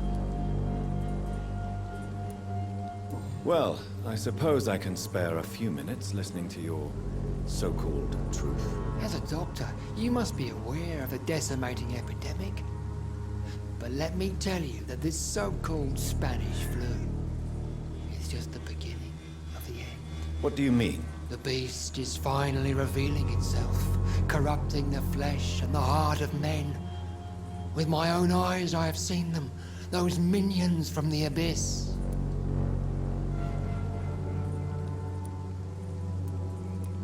Really? And what would be your answer to this biblical threat?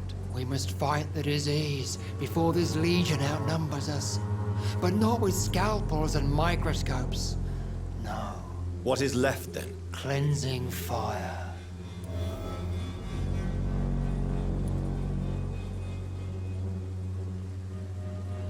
Tell me, Tobias, what exactly is your plan concerning the cleansing of this city? God will recognize his own. More than once this city has risen from the ashes, hardened and purified by the flames.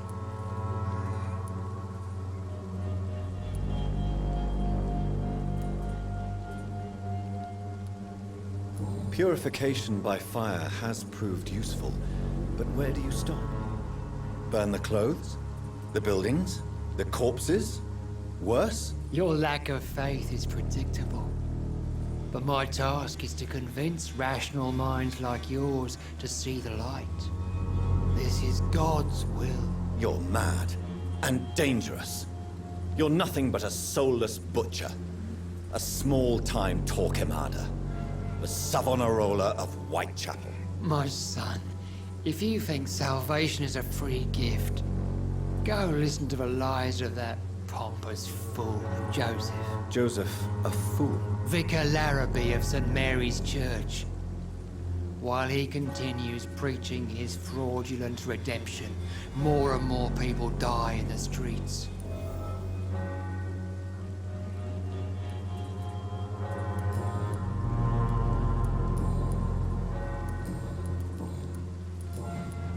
I have heard enough for tonight. Goodbye.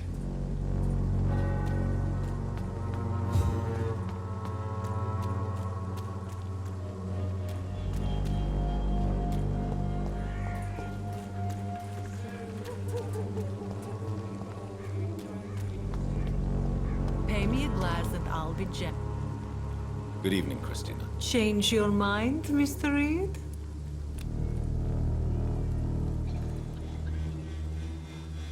Do you need any assistance, Miss Popper? It depends on the price of your medicine. I am shocked that you would think I am that sort of man. Forgive my suspicion. I'm so used to liars with good manners. Thank you, sir.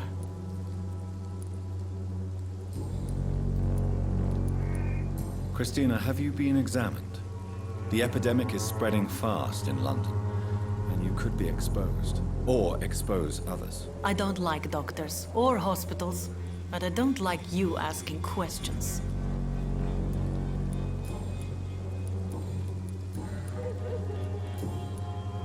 Goodbye, miss. Take care of yourself as best you can.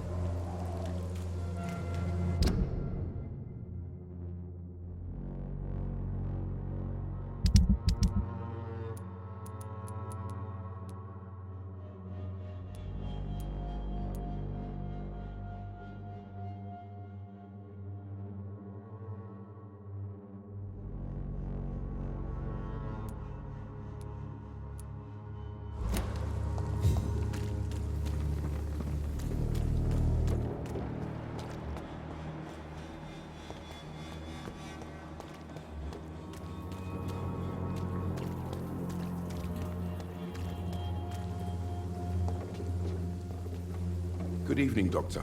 Can I help you? Christina Popper claims she sells her body because she can't find any other work. Do you believe her? Of course I do. Her story is exactly what I want my readers to understand. We live in an intolerant and divided nation. Do you think things will ever change, Mr. Darby? I believe the situation can only improve. And now that women can vote, I'm convinced things will change.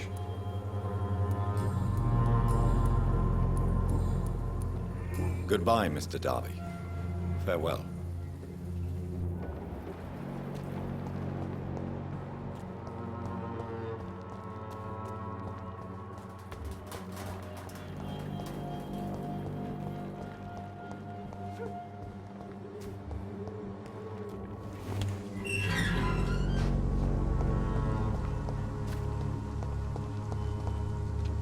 Good evening, Mr. Nithercott. And good evening to you too, my good sir. Can I be of any help?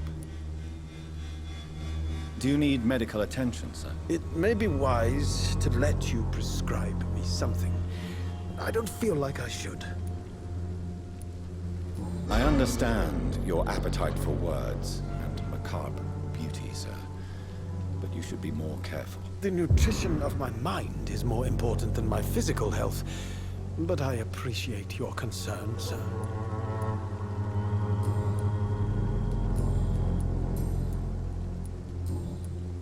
I'll leave you alone, sir.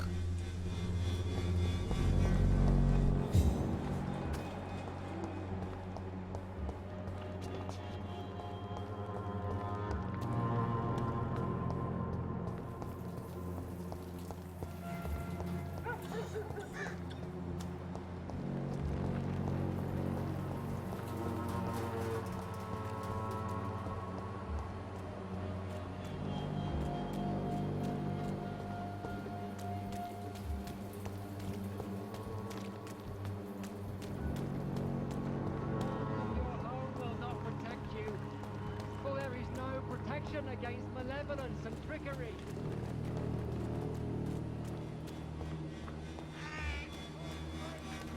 Imprisoned by your daily routine, unable to see the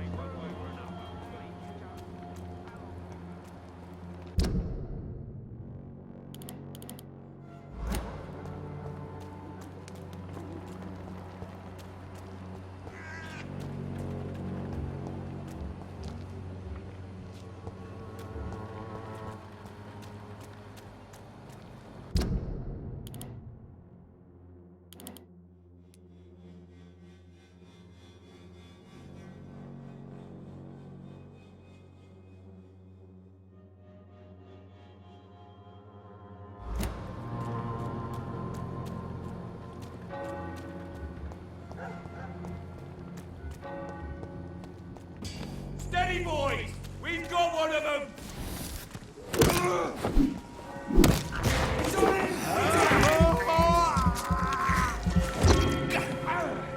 I hear leeches. Take a breath!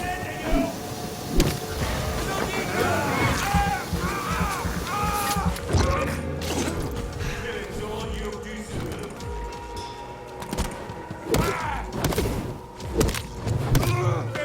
Don't like that, do ya?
Meanie said. I might not tell you for I do know how that stuff works.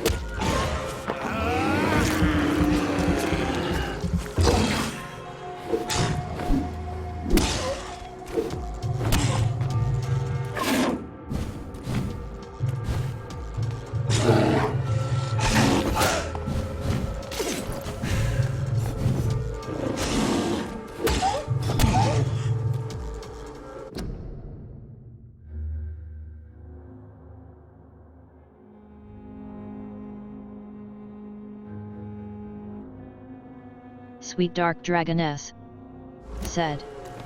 Ah, sad face.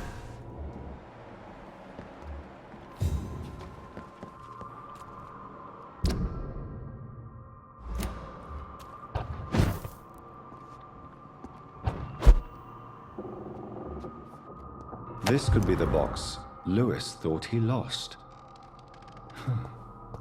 There's a letter inside.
Distribute flowers at this hour of night.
Please, I don't have your money. Come on, Barrett, you know the game. You pay for peace of mind.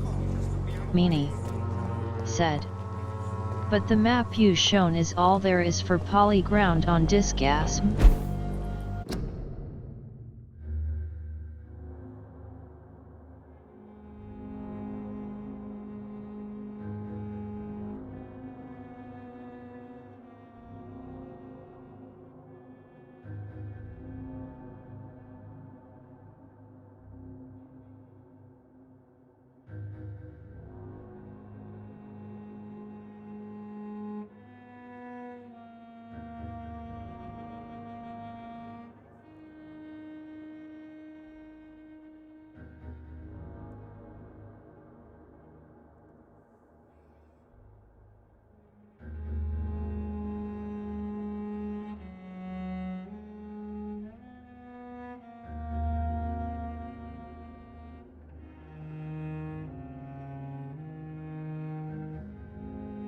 Sweet Dark Dragoness said.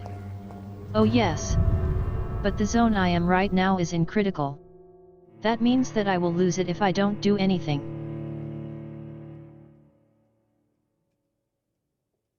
Host Mura Flea. Welcome to my channel.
Community Showcase.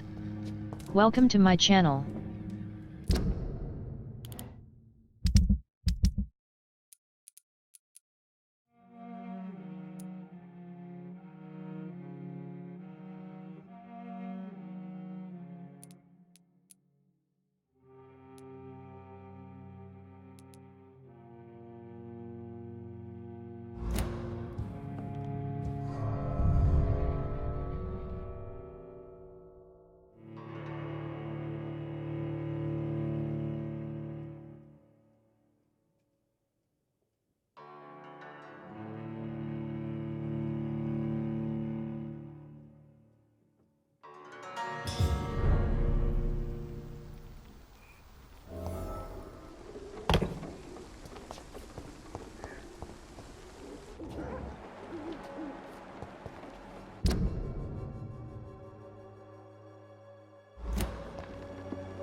You again? What do you want this time? Can I offer you my medical expertise, Mr. Peterson? Keep your medicines for others. There is a thin line between pride and stupidity, sir. Please, take this medication. You'll feel better. All right. I'll take it then. It's not like I don't appreciate the gesture.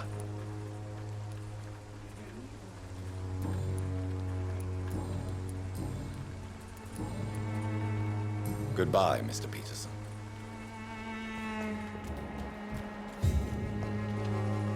Fancy buying something, sir? You never lose your focus, do you?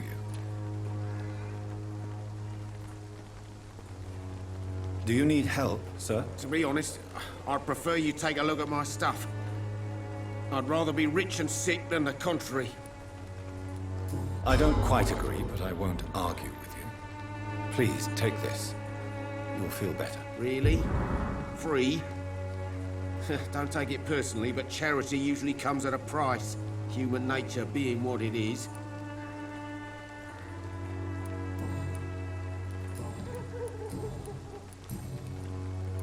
Goodbye for now, Mr. Lewis.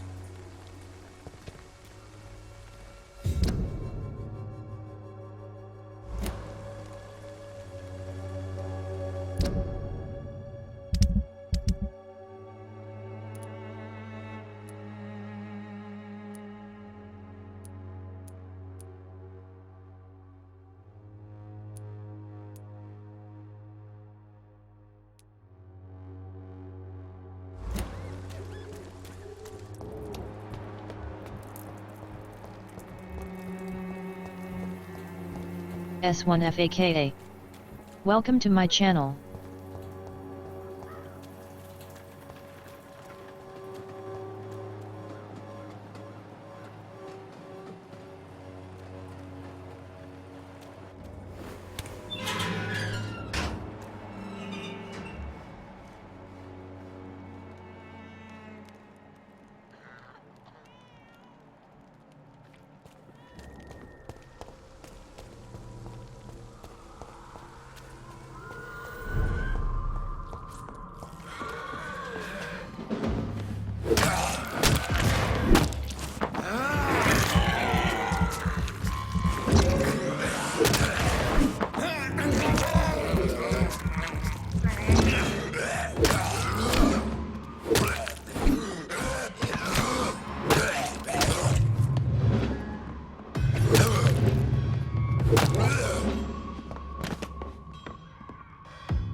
Meanie said.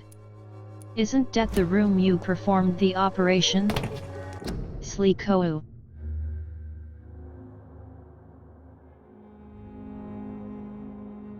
Sweet dark dragoness. said. Yep, the same.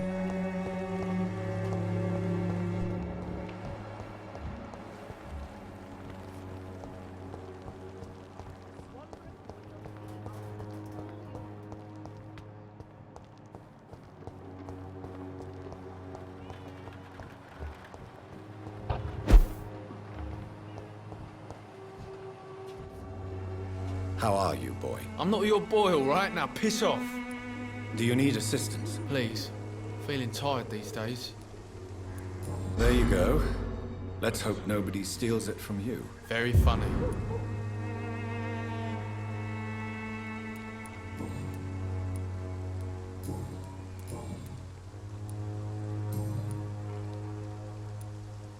Goodbye, young man.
Human blood. Whoever left these marks did so deliberately. I have this thirst for blood. I can't believe I'm doing this.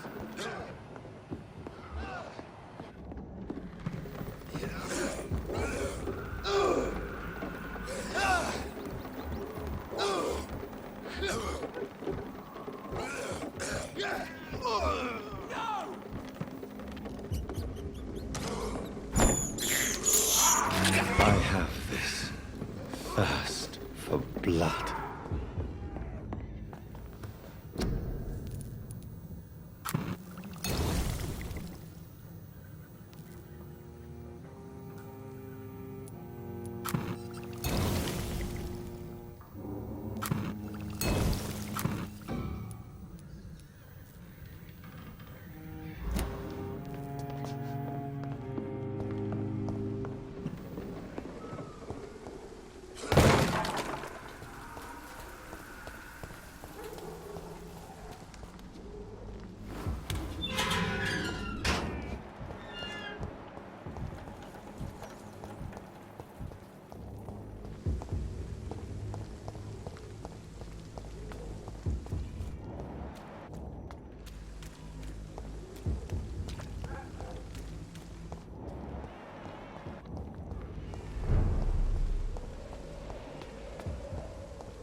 Littering the streets, not me.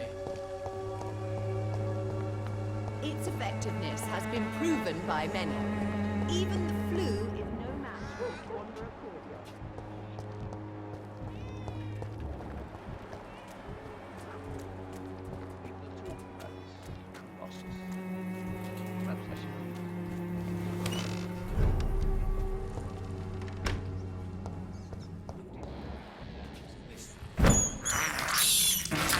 can't believe I'm doing this.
I prefer not to give you another beating, Barrett.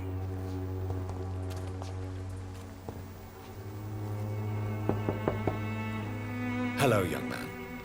I'm Dr. Reed, and I would like to ask you a few questions. May I enter, please? Sorry, no, sir. My father does not like people entering our house, you see. Your father is worried about you, boy. He asked me to look for you. So my father actually worries about me then? Okay then. Come on in. I'm Harry, by the way. Even my dreams are soaked with gloom.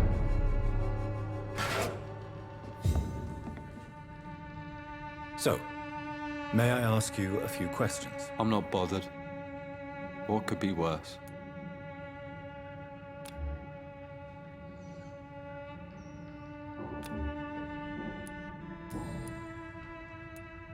How do you feel? I'm fine. I mean, it's not easy every day, but I'm fine. I'm just tired of being sick all the time. If only I could be tough, like... well, you know. Speaking of which, what can you tell me about your father? My father is an idiot who makes idiot things. That's all I have to say. Forgive my bluntness, young man, but you don't seem happy living in Whitechapel. Why should I? I never wanted to come here in the first place. It was my father's decision. And look around you. Does this look like a nice place to live?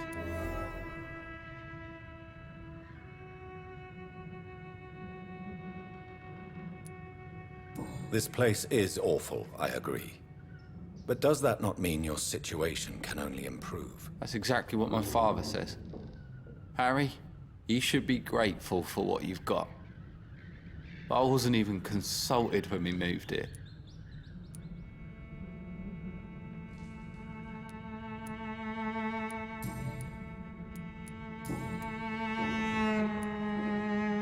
Your father and Mr. Lewis used to be good friends.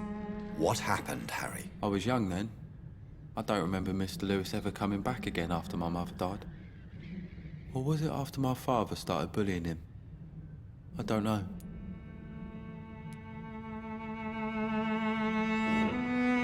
Have you tried speaking to Mr. Lewis about it? I don't go out often, but yes. And he scolded me and told me to leave him alone. I guess my father frightens him too much. But you are not responsible for your father's actions. Am I not? Dad always says that he joined that gang for my safety. So if I wasn't born, people wouldn't be worrying about Colossus Joe.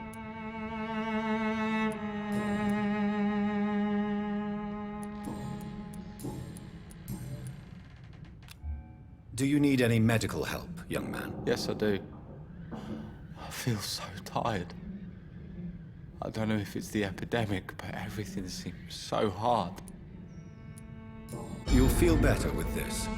But you need to get a grip, young man. Medication alone won't cure melancholia. I'm not sure I'm happy with the idea of living long in a world like this. But I thank you for your concern, sir. Goodbye, young man. Take care of yourself. Is there only pain and suffering in this world?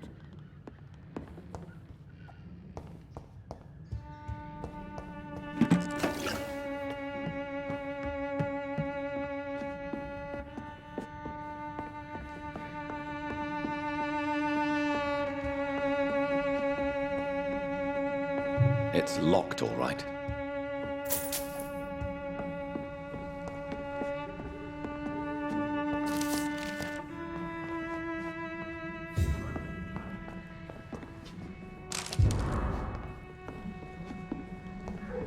It's locked.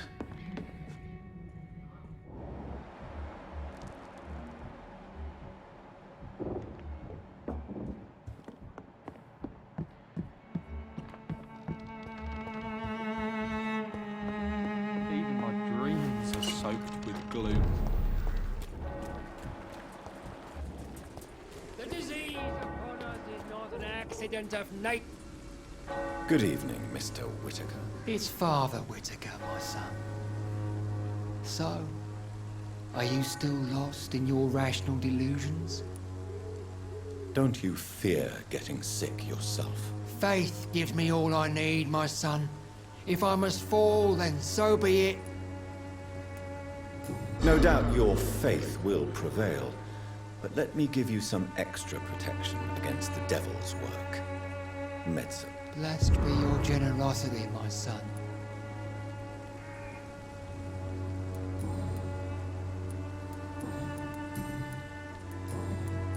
I have had enough for tonight. Goodbye.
A love letter from Joe Peterson's wife, addressed to Barrett Lewis. Who should I give it to, I wonder?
Good evening, Mr. Fiddick. Good evening, Dr. Reed.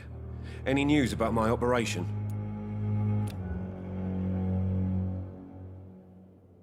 Is there anything else that's bothering you? Can I help in any way? Really? Why has no one else asked me that since I got here? I thought I was in a hospital. Unfortunately, you are not the only person who needs help. And complaining about it won't do you any good. Well, perhaps you're right, Dr. Reed. I'm sure if me missus was still alive, she wouldn't be happy with me going on like this.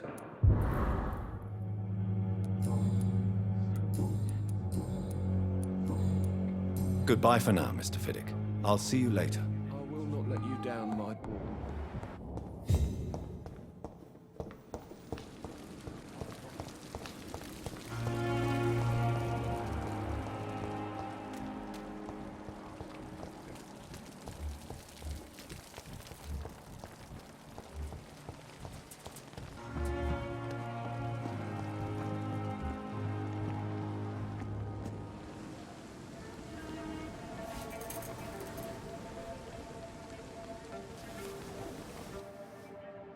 How can I be sure I'll not find your unconscious body in the house again? I promise you, you'll not find my unconscious body. For God's sake, how can you say such a thing? How can you refuse to listen? I tried to warn you for so long. No, I won't let my only son die. You promised me you'll stay alive. Your son lied to you, like the whole world lies to us.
Good evening, Mr. Elwood. Evening, Dr. Reed.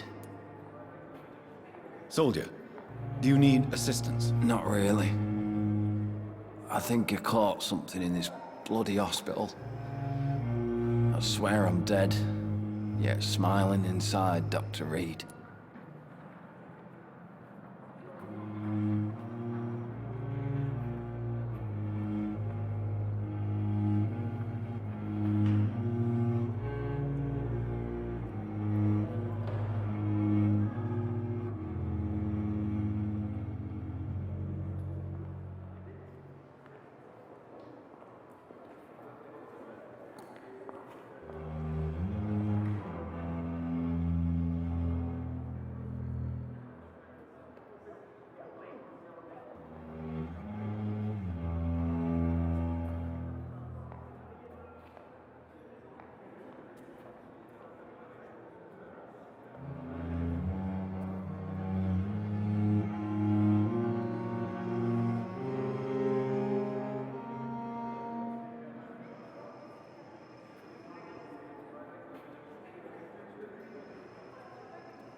S1FAKA.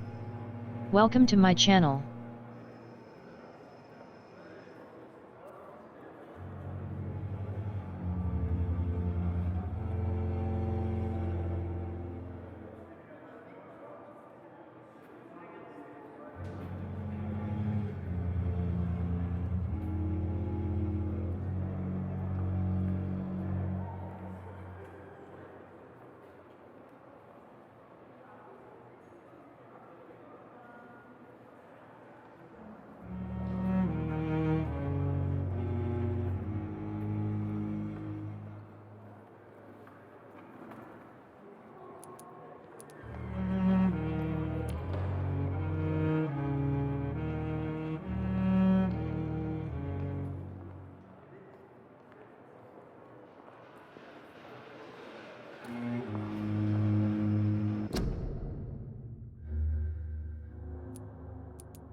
Meanie said,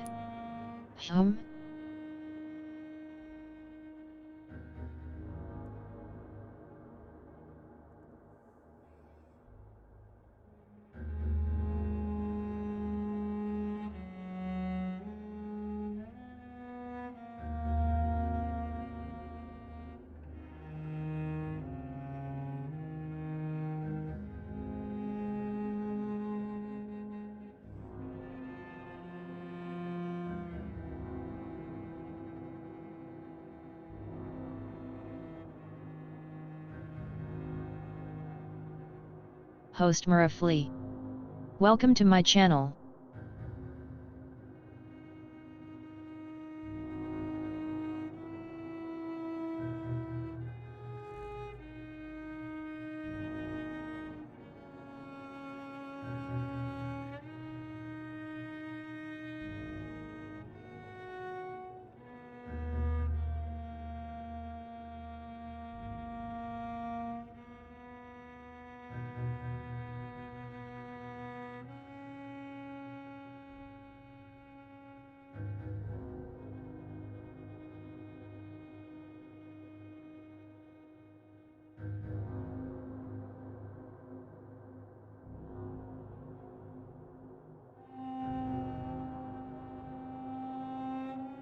sweet dark dragoness, said.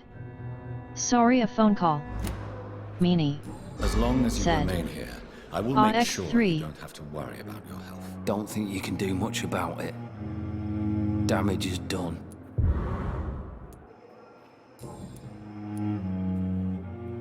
How close are you to Miss Horcroft? Are you aware that she thinks she is a vampire? To wait for her next nibble is the best reason to stay here. Every time she approaches my bed, she treats me like something tasty. A normal person. Aren't you afraid? She may hurt you if the game goes too far. She's quite harmless, I can assure you. Her head's broken inside is all. While I'm busted on the outside. But she's still beautiful. Living proof that there's hope for me.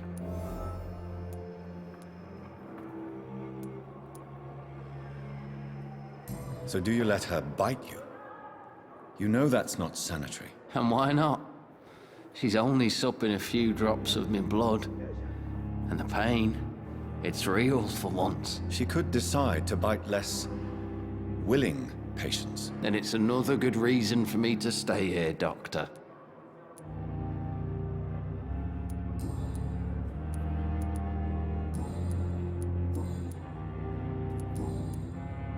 Goodbye for now, Mr. Elwood.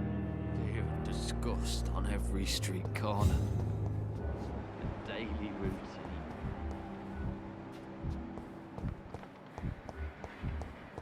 Doctor, please.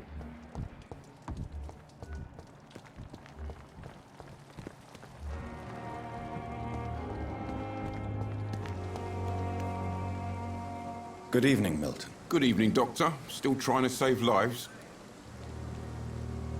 Do you need any medical help, Milton? I'm afraid I do. Like everyone in this hospital. It's a sad state of affairs when even the hospital workers are worried about disease. Our job brings us into contact with all kinds of infections, Milton. There's no shame in being ill while you're in a hospital. That's easy for you to say, Doctor. I get the feeling you don't fall sick often. And thanks, anyway.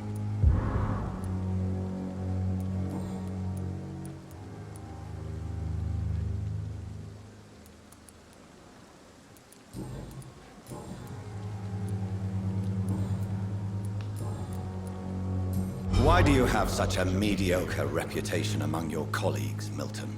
Fuck them. Nobody knows the horrors I've seen since working here. This city was sick long before the epidemic, Dr. Reed. I know it's a difficult task, but correct me if I'm wrong. Is this not the job you are paid to do? I've seen babies left to die while their brothers were properly fed. Underage girls and boys sold to all manner of perverts. I'm sorry, I don't know what to say. Yeah, exactly. We lack words. So excuse me if I don't look on the bright side of life. So what do you do exactly in this hospital? Apart from smuggling guns, I mean. I've been an ambulance driver since... too long, I guess. I'll bring sick people here night and day. It's a dirty job, but I get it done. Most of the time.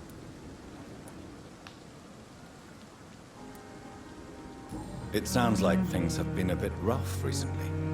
What's happened? Yesterday I got attacked by the patient I was bringing in. I escaped through the hospital's garden, but I lost my wallet when I was running. You left an infected patient outside the hospital? That's incredibly dangerous. Go there yourself if you want, but be careful, Doctor. I'd rather not bring your dead body back. Since you're on the front line, how is the sanitary situation in this vicinity? It's a complete disaster. It's even getting dangerous to enter some streets or buildings. Even the locals attack you.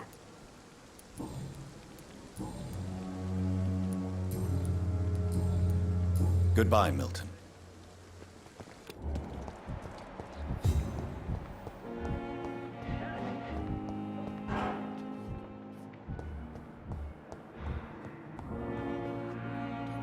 I'm quite busy right now, Dr. Reed.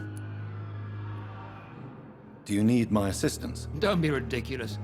I'm capable of dealing with this myself. I've just not taken the time to do so. Then you are lucky that I have taken the time to do so. Consider it a gesture of solidarity between professionals. I wish this hospital could have received as much attention from you, Dr. Reed. We do not see you in surgery very often.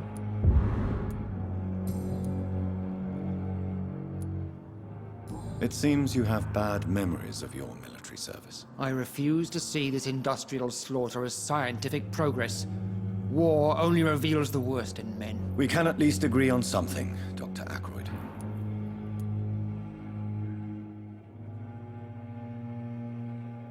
I don't know what you've heard about me, but I have already proved my value as a practitioner. I don't question your skills, Dr. Reed, but your motive. Is it money, fame, or are you truly dedicated? And what exactly is that supposed to mean? I served in the war just like you. But unlike you, I did not use the wounded to play the modern sorcerer. Be careful what you insinuate, Dr. Ackroyd. I only want you to admit you used those men to improve your theories.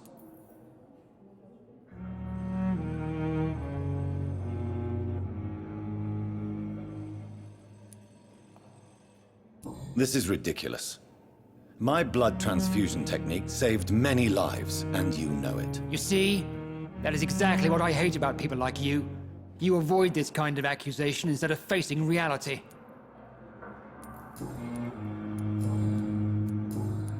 Thank you for your time. We'll talk later.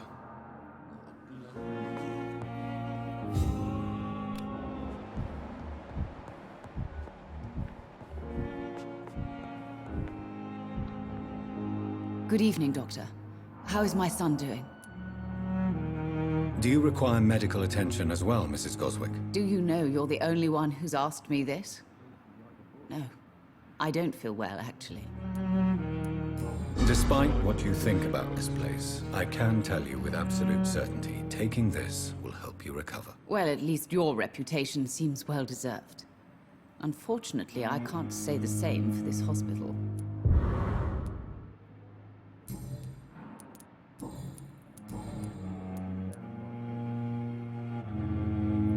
Your son wished to die, Beatrice.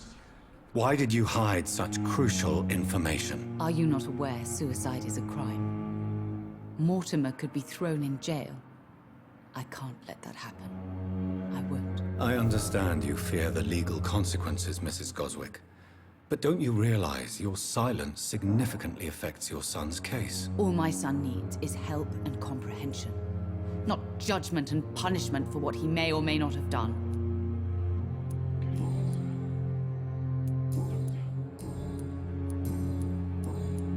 Goodbye, Mrs. Goswick. Reads me like a book. Good evening, Mr. Goswick. How are you? I'm okay.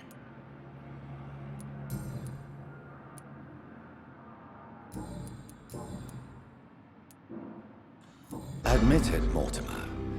Your mother had you hospitalized here because you tried to kill yourself. Yes, it's true. All right, then. This is the first time we've really shared Community information about your Showcase. case. Welcome Shall to my we call channel. this progress? Call it what you want, Dr. Reed. Can I help you in any way, Mr. Goswick? I wrote a letter for my mother. She was supposed to read it after my death. But I suppose she doesn't have to read it now. I see. And is this letter still near the place where you tried to take your own life? Yes. And I don't want anyone reading my last words. I mean, I'm still here. If you bring me back that letter, then perhaps we'll talk. You can trust me. I won't report you to the authorities. My one and only concern is your health. I guess I should thank you then.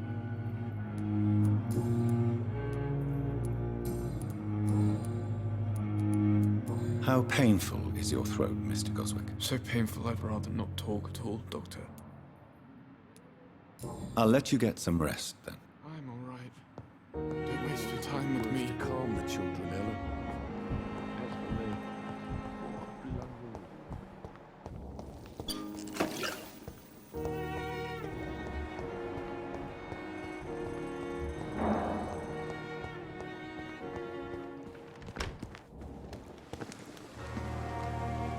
Good evening, Dr. Reed. Such a pleasure to see you again. Do you need medical attention? Well, the proximity of the dead is not the most healthy company, even if the quiet can be appreciated. I will see you later. Goodbye, Mr. Chidana.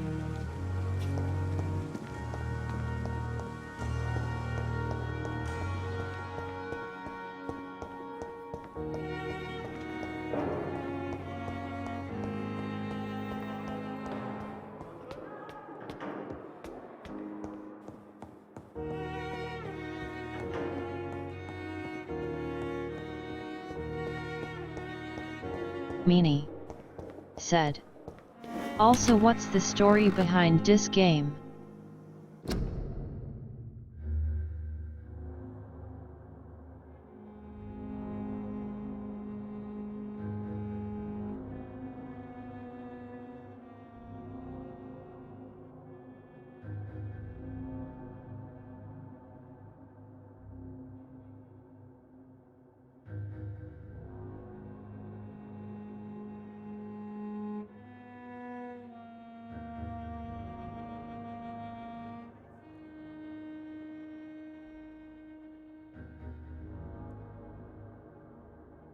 Sweet Dark Dragoness said.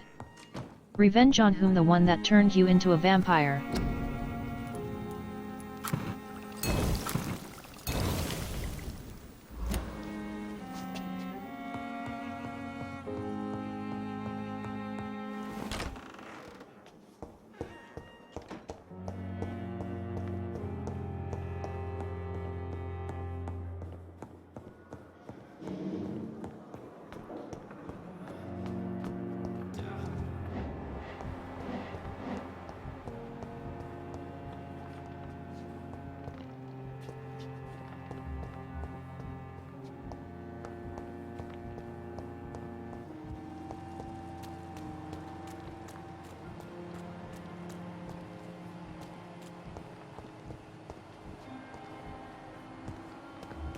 Meanie said.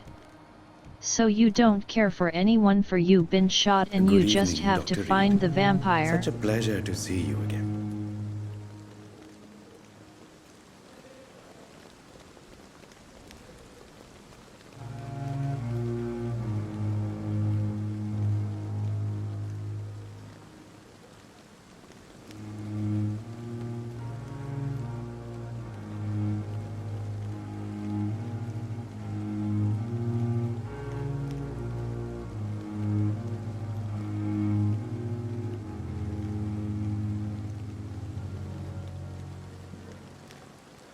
Sweet Dark Dragoness said.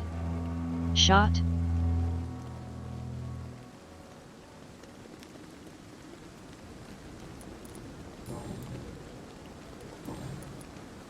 Do you need medical attention? Well, the proximity of the dead is not the most healthy company, even if the quiet can be appreciated.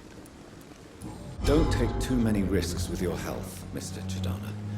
None of us Meanie are immune to this disease. said. And that is a good Yes, thing. didn't the main char binged Death and away in the disease is beginning? a constant reminder of our mortality. But you have my thanks, Dr. Reed.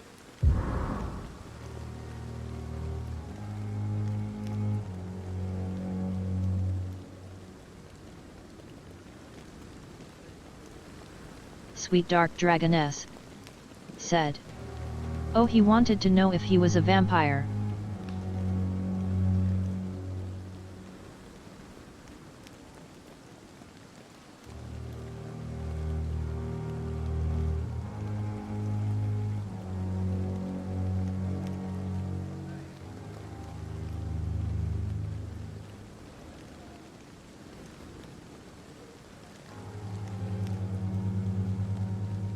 Sweet Dark Dragoness said. Or what scene you are thinking? Since you're not afraid of dying, do you believe in life after death, Rakesh? No. I believe we must do all the good we can while alive. For our time is Meanie short, and the said. obstacles are endless. I do know Do any you think more you would X3. enjoy immortality as a concept? I don't think so. Don't mistake me. Meanie I love life, said, and I'd like to live a long I life. had a gunshot in mind. Everything has to RAYS3. decay, sir. Even goodwill.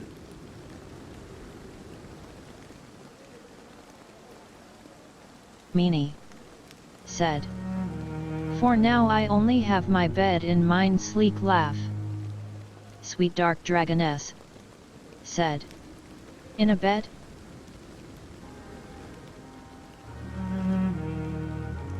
Sweet dark dragoness said, ah yeah, he shot himself.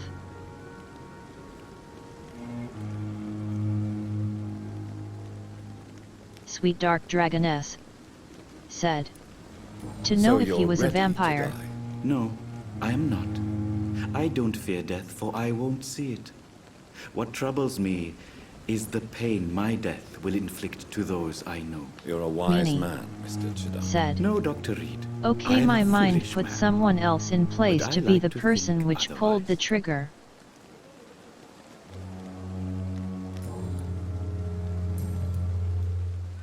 Goodbye, Mr. Chidana.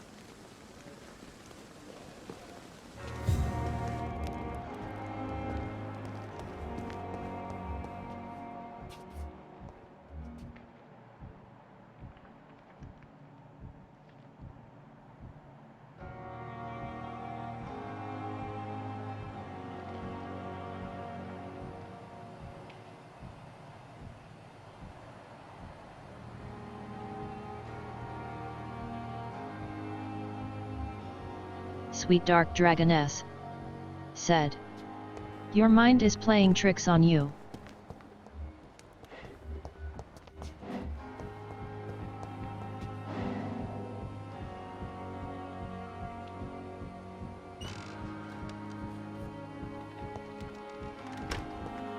Meanie I'm sorry you ended said, up my plain and cold. I'm tired. Sleek laugh. I understand you must be very angry about this unfair situation.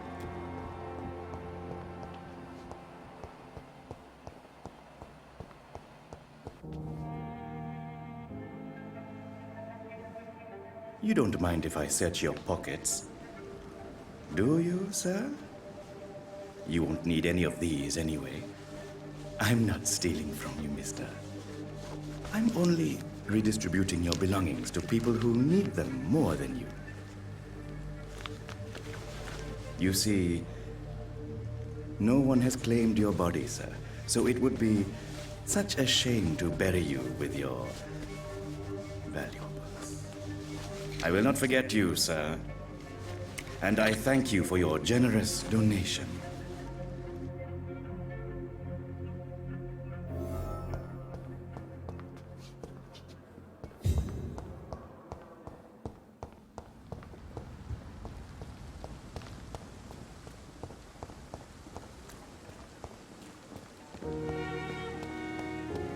Tomorrow... It's locked, all right. Good evening, Dr. Reed. Such a pleasure to see you again.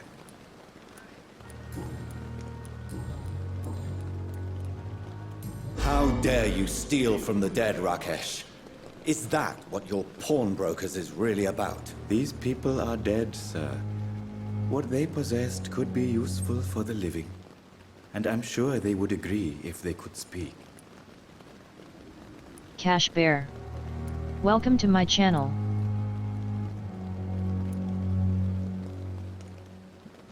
You should show respect for the dead. What about their loved ones who may treasure these items you sell? The bodies I watch over are the unwanted and undesired, sir. I would never deprive anyone of their family artifacts. Goodbye, Mr. Chidana. Tomorrow, more bodies will arrive and then sadly depart. I'm managing a train terminal.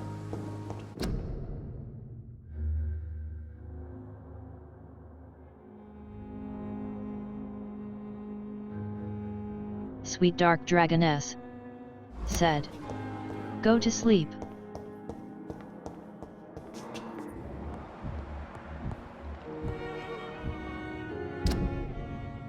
Meanie said, beer's not empty just yet.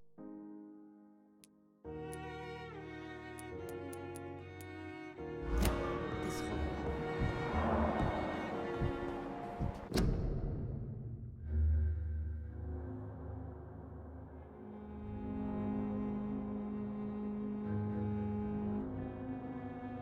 Sweet Dark Dragoness, said. Yay for beer.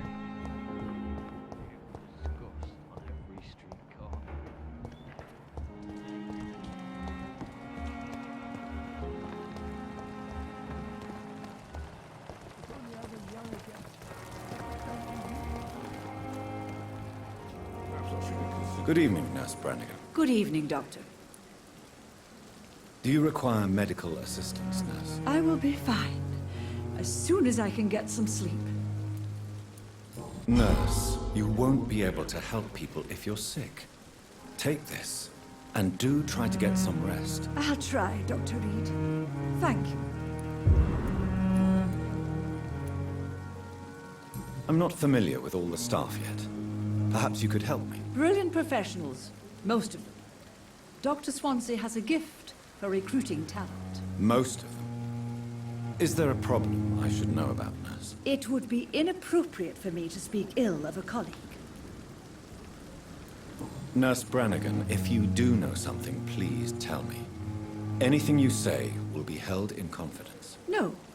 I may disagree with some conduct, but in the end, everybody is doing their best. I'm not familiar with all the staff yet. Perhaps you could help me. Brilliant professionals, most of them. Dr. Swansea has... Most of them? It would be...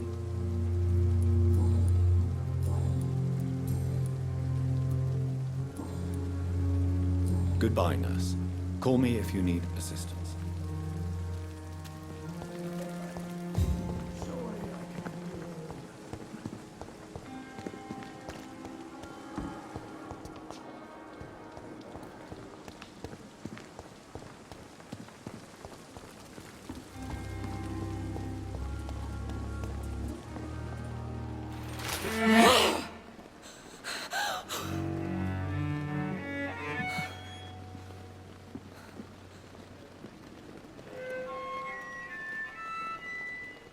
I would ask you to avert your eyes, sir. Or did you not know it was rude to stare? I knew it. Speak up, Dr. Reed. I like a man who speaks his mind.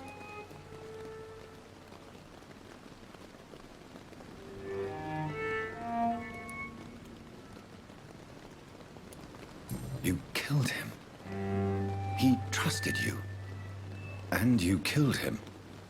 Spare me your sarcasm, Jonathan. You are but newly born in this world.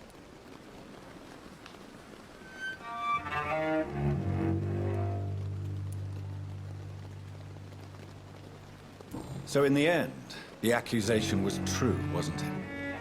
The situation is somewhat awkward nonetheless.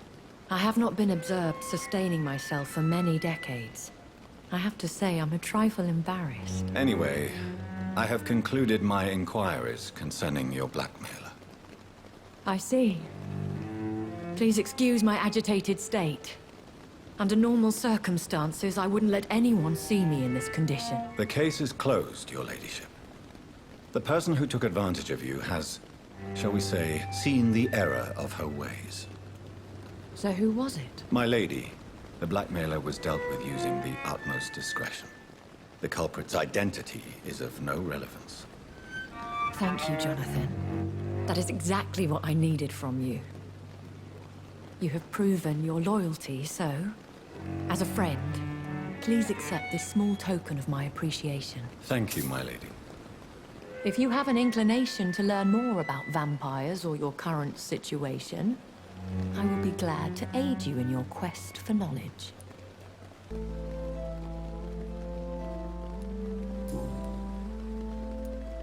Are there many vampires here in London? Immortals are of a rare breed, and we often tend to hide. But you may occasionally meet some of us at night. Will they all be as affable as you, my lady? I do not see why not. But remember, even the shark smiles before he bites. That sounds like a lesson from experience. Vampire politics are as intricate and sometimes tedious as a game of chess in a gentleman's club. I've learned from experience it is best to decline to play. Do you know any of them? Have you an idea of the identity of the vampire who attacked me? You mean your maker? No, Jonathan, I have no clue. But I fear he or she is as careless as cruel. To let you discover your new condition by yourself. What do you mean? Every now and then, you may discover an immortal in the deep of the night. But we are a rare and reclusive breed. Our progeny is almost never accidental.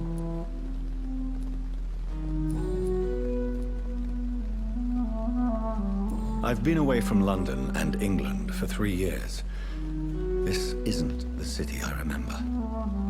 Things have gone from bad to worse here, Jonathan. I've lived in this city for a long time, and I've never seen it like this. What is it you fear? S1FAKA. Fear has long since Welcome to flown my this channel. form. But there is something malevolent circling us. I feel fear is merely waiting in the wings. The Spanish flu has hit London that bad. Yes, but it's not just that. I've heard things. Things I've not heard for a very, very long time. There are whispers in the shadows. Something far worse than the Spanish flu is here in the city.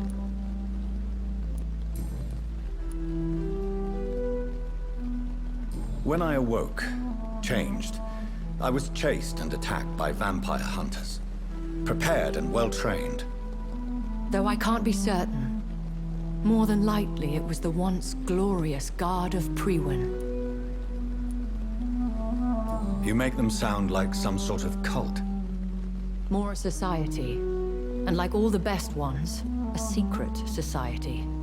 I thought them almost gone, but it seemed they have been recruiting. Once glorious, but still dangerous.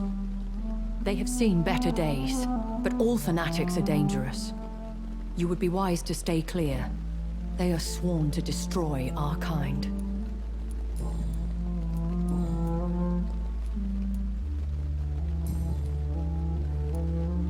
I know this is beyond the pale, but may I inquire your age?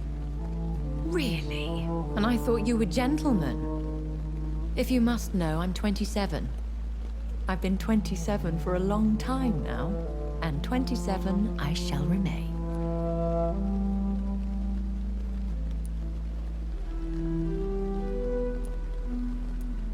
And who bestowed upon you this eternal youth? My maker. He left this isle a long time ago.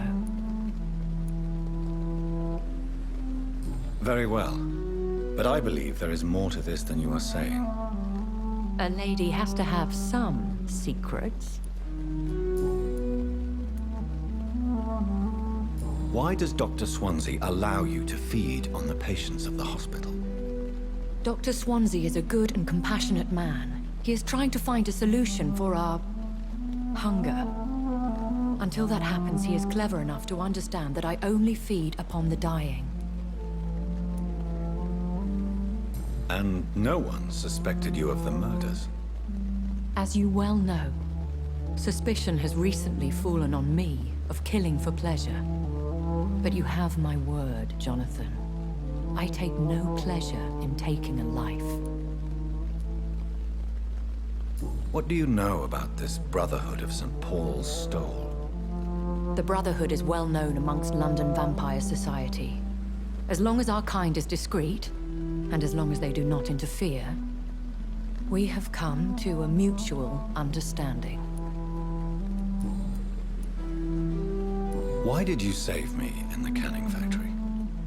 I could hardly stand by and watch such a promising young Okay, blood as I yourself get ready. be torn to shreds by some gutter scowl.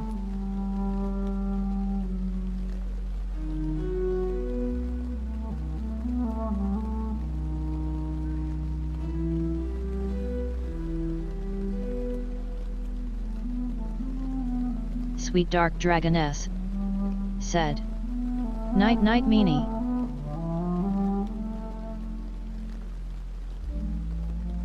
Sweet Dark Dragoness said, "Have sweet dreams." What type of vampire is a Skull? Not a true vampire. The deformed offspring of lesser vampires. Meaning, it is a shame these creatures said, run wild, slaves Tie to their night night baser enjoy the instincts. strema and sleep ho L3 raised Z. William Bishop wasn't the vampire that created me then? No, Jonathan. Whatever their strength and demeanor, Skulls are the progeny of careless vampires. It cannot be the other way round.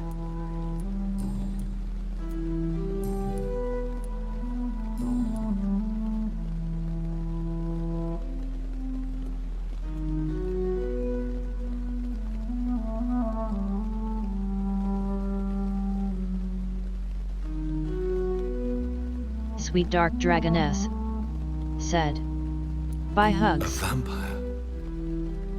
Is that what I am? What we are? Such a crude word. Meaning, defined by penny dreadfuls said, and drunken hacks. Hugs X3 Yush, I'm out in a second. You are now tongue an echo, sticking out. and that you shall remain.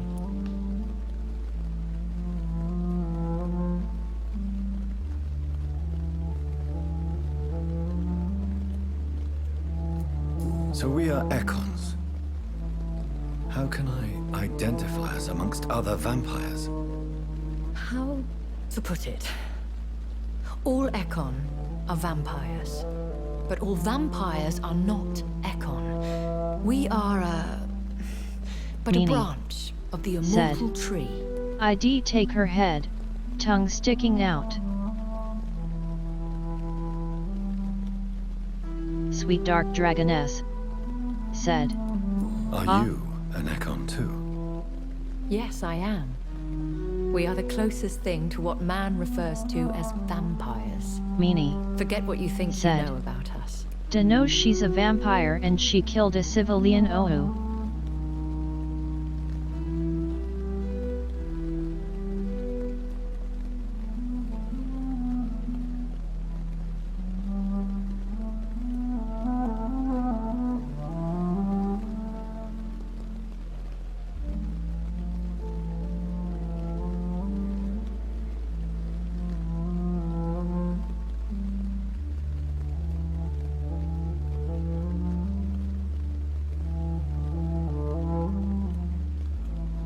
Sweet dark dragoness said, yeah, but oh well. There is a guy who steals from the dead. I've been hearing a voice talking in my head. Said, he's Is a this some doctor, kind of tongue insanity? sticking out. It feels like the voice of the vampire that created me. Hush. Tell no one this. It would be unwise to talk of such things amongst British immortals. Speak no more of your maker.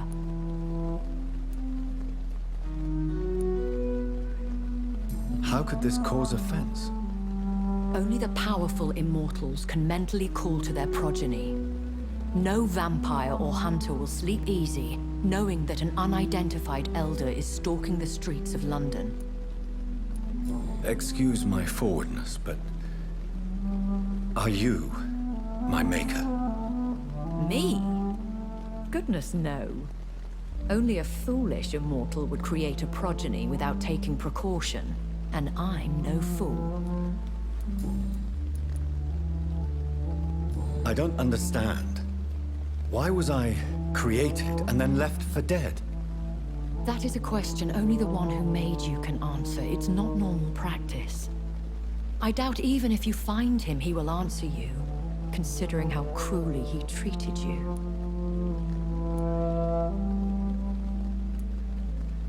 So me being a vampire could have been a mistake. I very much doubt it, Jonathan. Contrary to the legends, it is not as simple to make another vampire by just biting someone. I'd like to avoid creating another vampire by mistake anyway. Tell me, how is it done? The process is dangerous. It could even kill your potential progeny.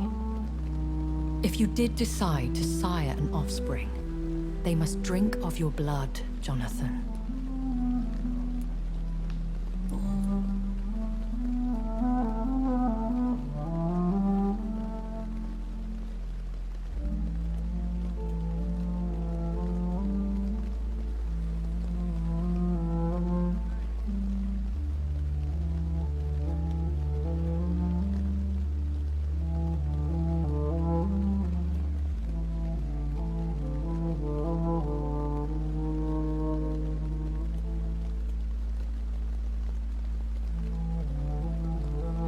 sweet dark dragoness, said. What? So he drink his creator's blood? I bid you farewell. For now, my lady. I must quickly analyze the blood I took from Nurse Crane's patient.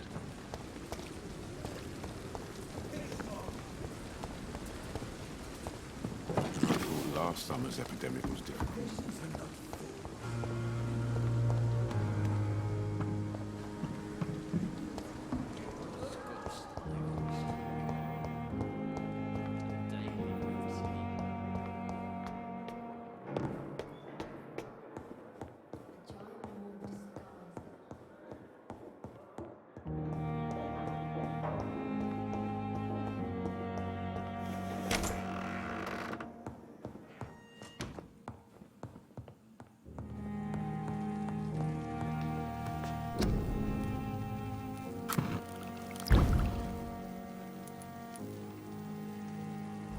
Razvan Vasily was infected by Spanish flu, but also has the highly unstable blood of the Skulls. Is the London vampire epidemic transmitted through the flu? I should talk to Dr. Swansea about it.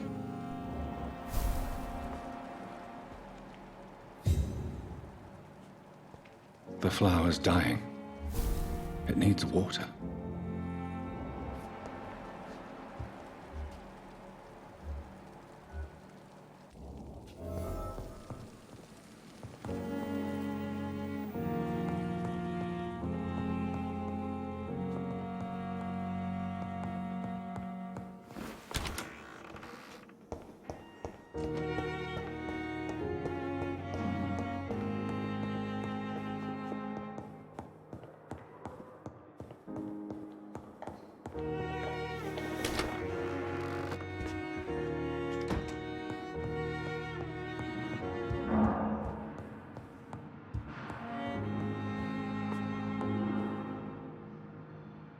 Evening, Edgar.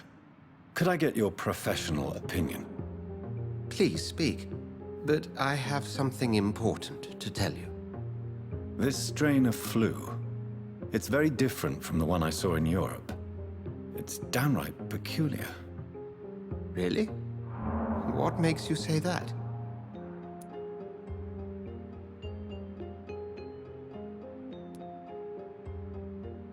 I've just looked at the blood of one of our recently deceased. I see. Do you have anything more to go on? This disease spreads and looks like the Spanish flu, but its effects differ greatly. The London strain is different from the continental one. This is very interesting.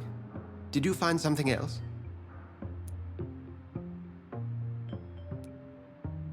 Yes. Unlike the flu, the infected begin to show an increase in outwardly aggressive behavior. More than simple agitation. Once docile people become violent. You mean like rabies? Is there a chance we could create a vaccine, Jonathan, like Pasteur? By the stole, that would be smashing. There's a lot we're not seeing here. But it is spreading, and quickly.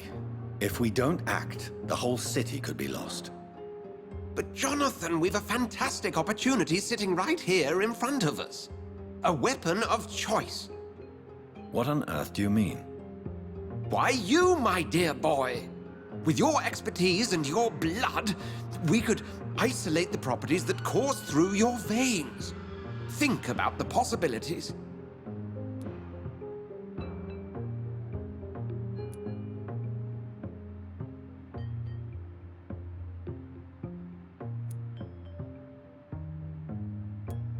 And why not? What did Stoker say about the Children of the Night? Well, using my blood, I could create a whole army of vampires. Surely you're joking. We'll discuss this more later. Thank you for your time. No, thank you, Jonathan. But as I said, I needed to talk to you. I have some rather bad news. Yes? I'm afraid it's your sister. My sister? She's to be buried this evening at Whitechapel Cemetery. Your mother published the obituary this morning. I see. I'm sorry, Jonathan. Please accept my condolences.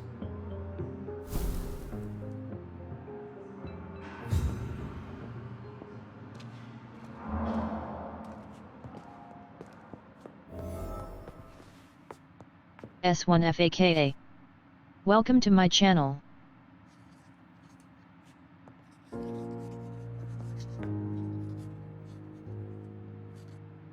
I need to talk to you, Edgar. Please do so. Do you know anything about the vampire hunters in the East End? Without a doubt, it's the Guard of Priwen. Zealots to the last man.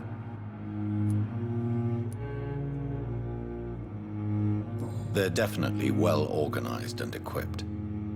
They're extremely dangerous and not to be trifled with. To them, you're a feral beast, and I, your accomplice. Where do they come from?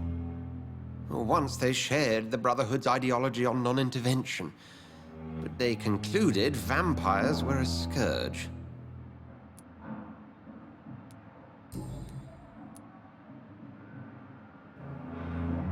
So you manage a hospital financed by a vampire? Yes, Pembroke was founded by Lady Ashbury.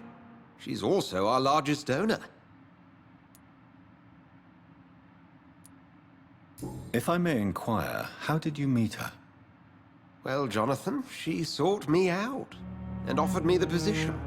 It's been a very profitable partnership for both parties.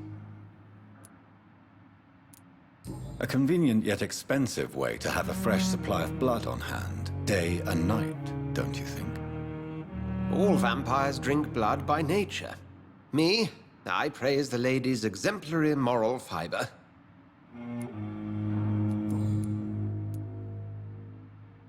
Nurse Crane will not be returning to Pembroke Hospital. Oh, really?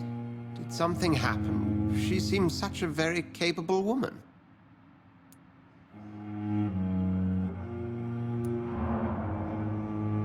She was blackmailing Lady Ashbury. Thought she was murdering patients as some sick upper-class game. Nurse Crane was playing a dangerous game. She's lucky Lady Ashbury abhors violence. We'll talk later.